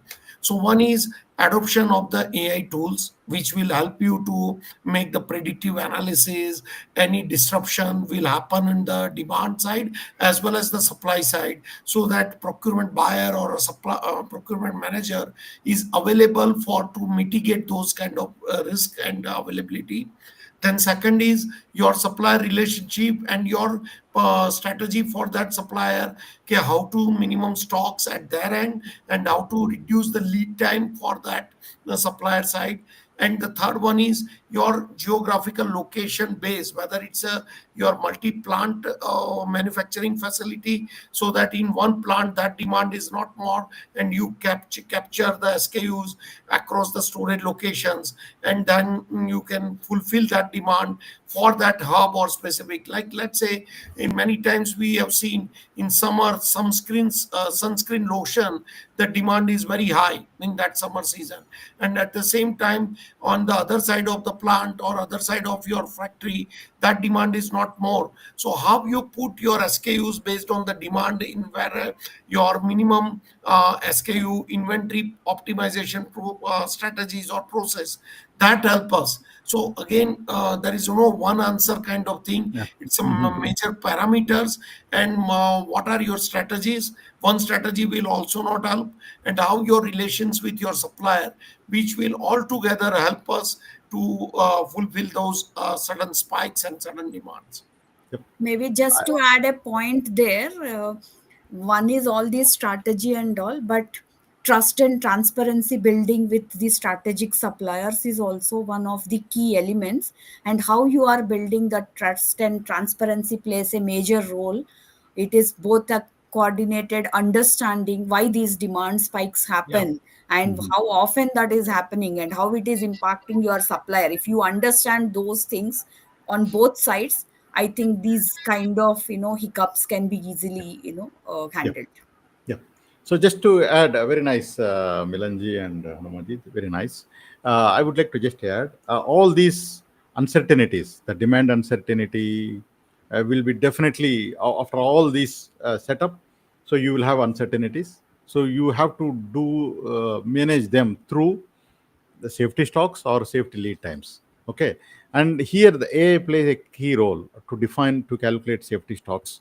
Okay, unlike you define once like a 30 days safety stock or a 20 days safety stock or some quantity or whatever, instead of that, so the AI can sense the uncertainty and then help you to define proper safety stock and time and again, Accordingly, the procurement decisions can be made.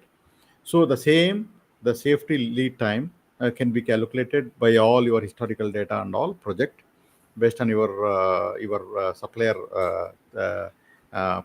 contracts and also the historical data. Then you can have the overall the safety stock to meet all these spikes. Yeah. So first of all, try to avoid the spikes, and then if you cannot avoid, you manage them. So that's how it should be taken up. Yep. The next question.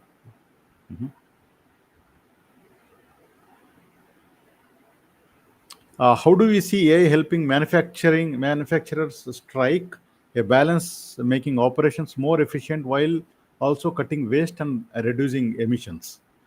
Rishabh, you would like to take up this? Yeah. So in like I told earlier also, if we are collecting a proper log from the machines, we can predict the machines you can say downtime, and we can predict the machines efficiency. So based on that, we can increase the efficiency at the machine level, so we can achieve the operational efficiency at the floor with the help of AI. And like for the wastage part, so if we have a right data, so and because end of the production every day there is some wastage are coming, so we know, okay, what kind of let's say 5-6%, somewhere 3%, somewhere two, in some company 2% wastage are coming, so we can go back and trace these kind of wastages are coming from which route, which machines. So we can identify the exact area root cause of these wastage, and we can reduce this wastage in the future. So again, this AI is helping us with the raw data and logs to increase the efficiency at the floor level. Yeah. Thank you, Rishabh. I would like to just add one point. Okay, in the shop floor, there are so many machines which give the emissions. Okay. Now, one of the most important thing is not all these machines are connected. That is a step number one.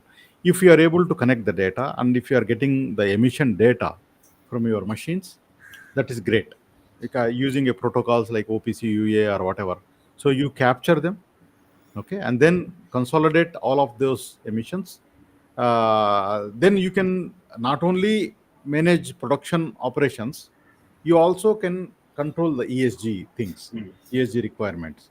So to do that, you need to have some platform like MES Hmm. to connect the machines, give the manufacturing operations quality and maintenance data to the operations to manage it properly, and then take these emissions and then wastage, then power consumption, energy, and all everything. You collect it, which may not be directly useful for your production, but you collect them, consolidate them, and give the decision makers. So what is the emission details, or what is the wastage, what is the energy consumption details, so that you can make an appropriate decisions. If two manufacturers are having the same with all connected AI, and with one manufacturer without anything, so there will be a tremendous difference in decision making process. Like whether you change the machine, it's the right time to change the machine, or upgrade it, or change then bring the new machine. So all those decisions will be based on that. So I think that's very important question, and also the thought process. Yep. The next, hope it has answered your question, Parvez. Yeah. So the next question. Yeah.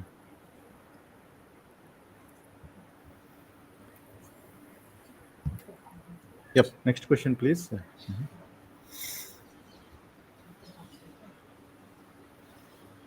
There are only three Jyoti, can questions. you change? Yeah. I think so.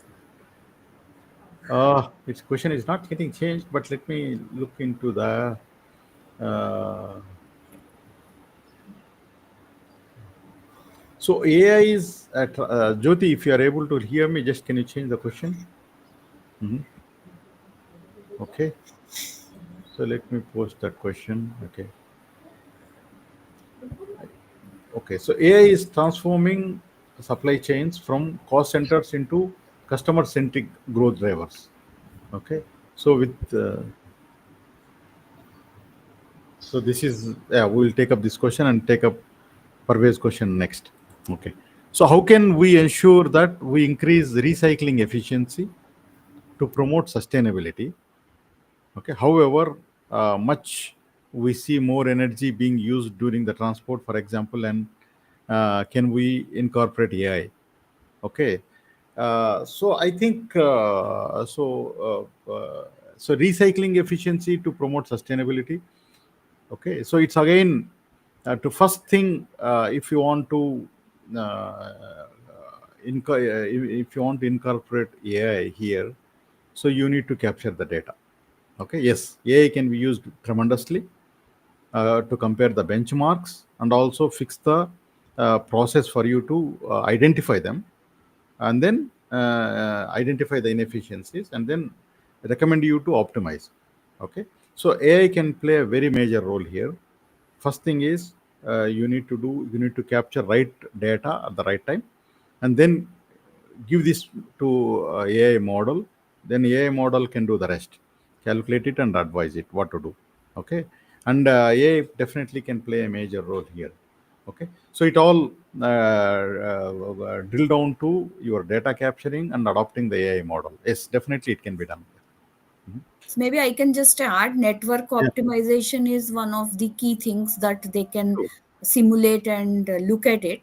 For example, if you are trying to recycle the plastic bottles, for example, you don't have to recycle the plastic bottles, bring it back as bottles. So you Mhm. can have, crushing plants where, you can reduce the overall size and quantity or Mhm. volume that occupies and Mhm. bring it. So these are the alternates where, you can really think of how sustainably that you can transport. Of course you will have some kind of transportation increase because of carbon footprint and all, but if you see overall life cycle carbon footprint, so that's where you will Mhm. make a lot of difference. It is not just, Correct.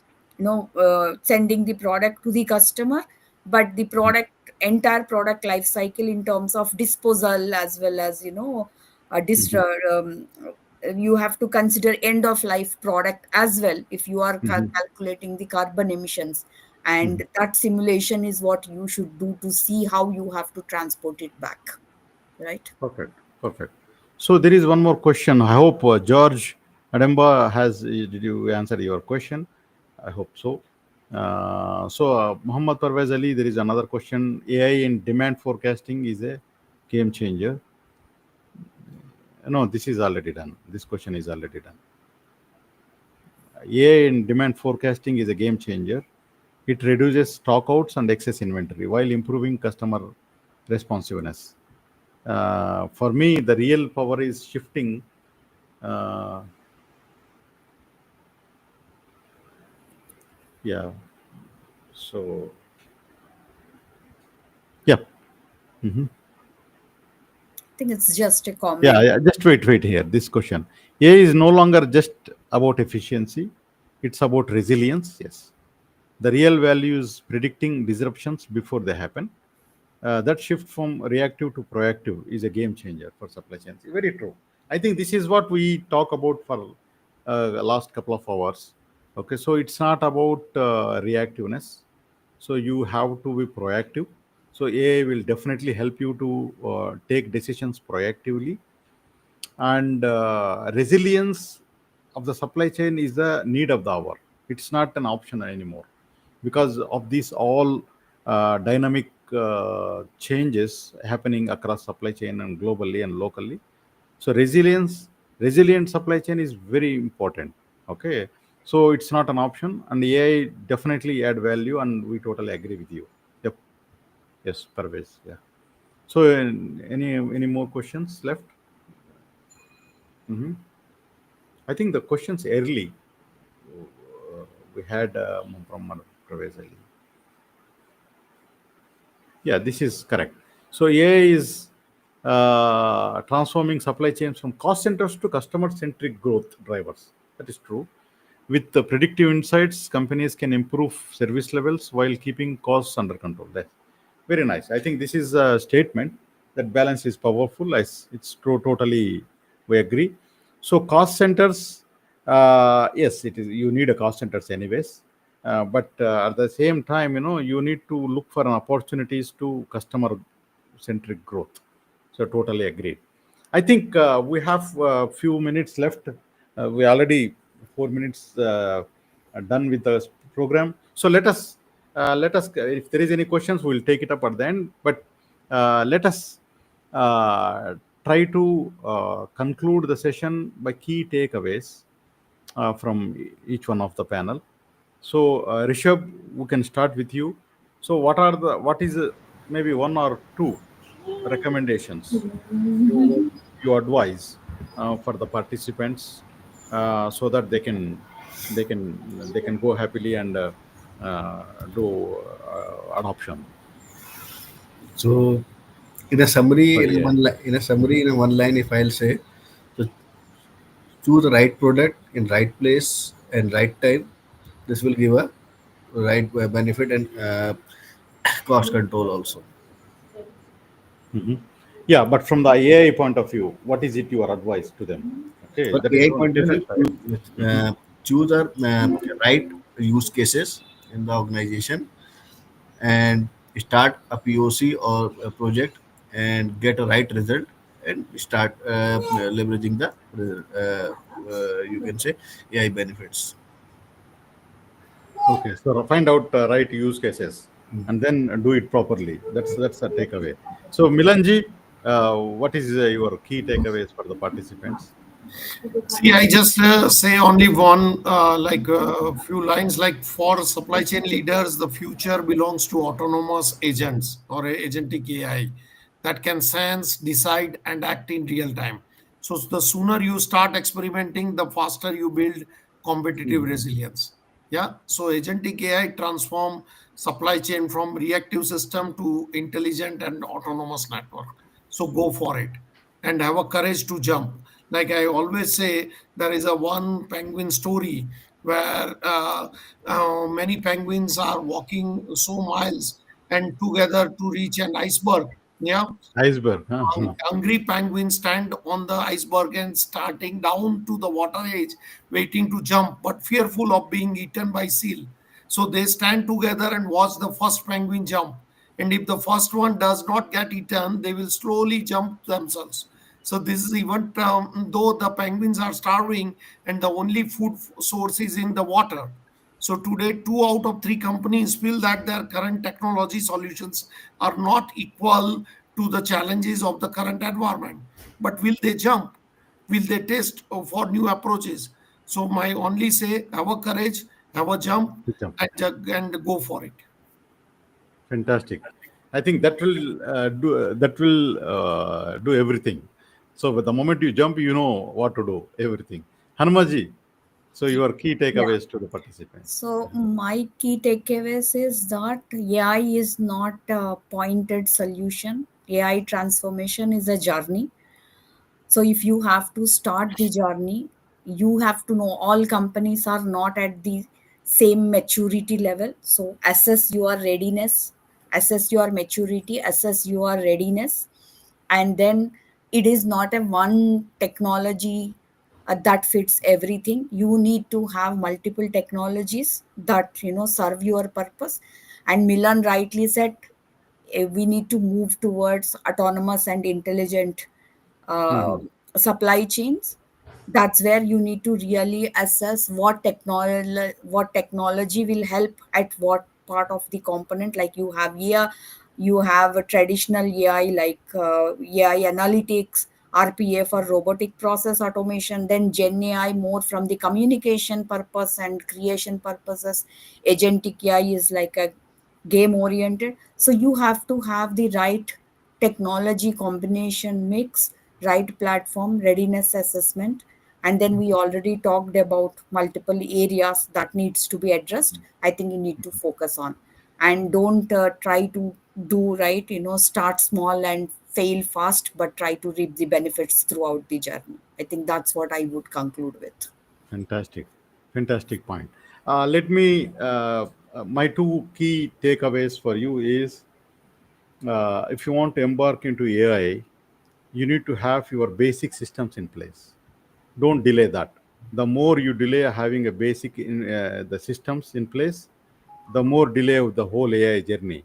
So decide now and establish the basic systems in place, which includes whatever for your supply chain, whether it could be manufacturing execution, it could be warehousing, or it could be a transportation, or it could be supply chain optimization tools. Get them whatever you need it, get them in place, and then start a journey with a big picture and take one step at a time. So you cannot directly jump into AI. So you need to have a basic systems in place. Okay. So even if you have a very, if you have a very, you are hungry to start AI, but you cannot start without the basic systems. Have the basic systems in place. Number one, have your AI strategy and take step by step approach, achieve to the agentic AI level. So that's my advice. So I think we run out of time already. So I think this is a great session, very interesting, and we really discussed every topic. What we raised 5 questions for the CEOs. So I take this as an opportunity to thank all the expert panel, Hanumaji, the Milan Vyasji, and Rishabh. So thank you very much for joining the session today. Ladies and gentlemen, the participants, yes, with the limitation of time, all the questions and are not answered. So please write to us. Okay, so if you just write to us any queries, we are happy to connect to the panelist, and then your questions get answered.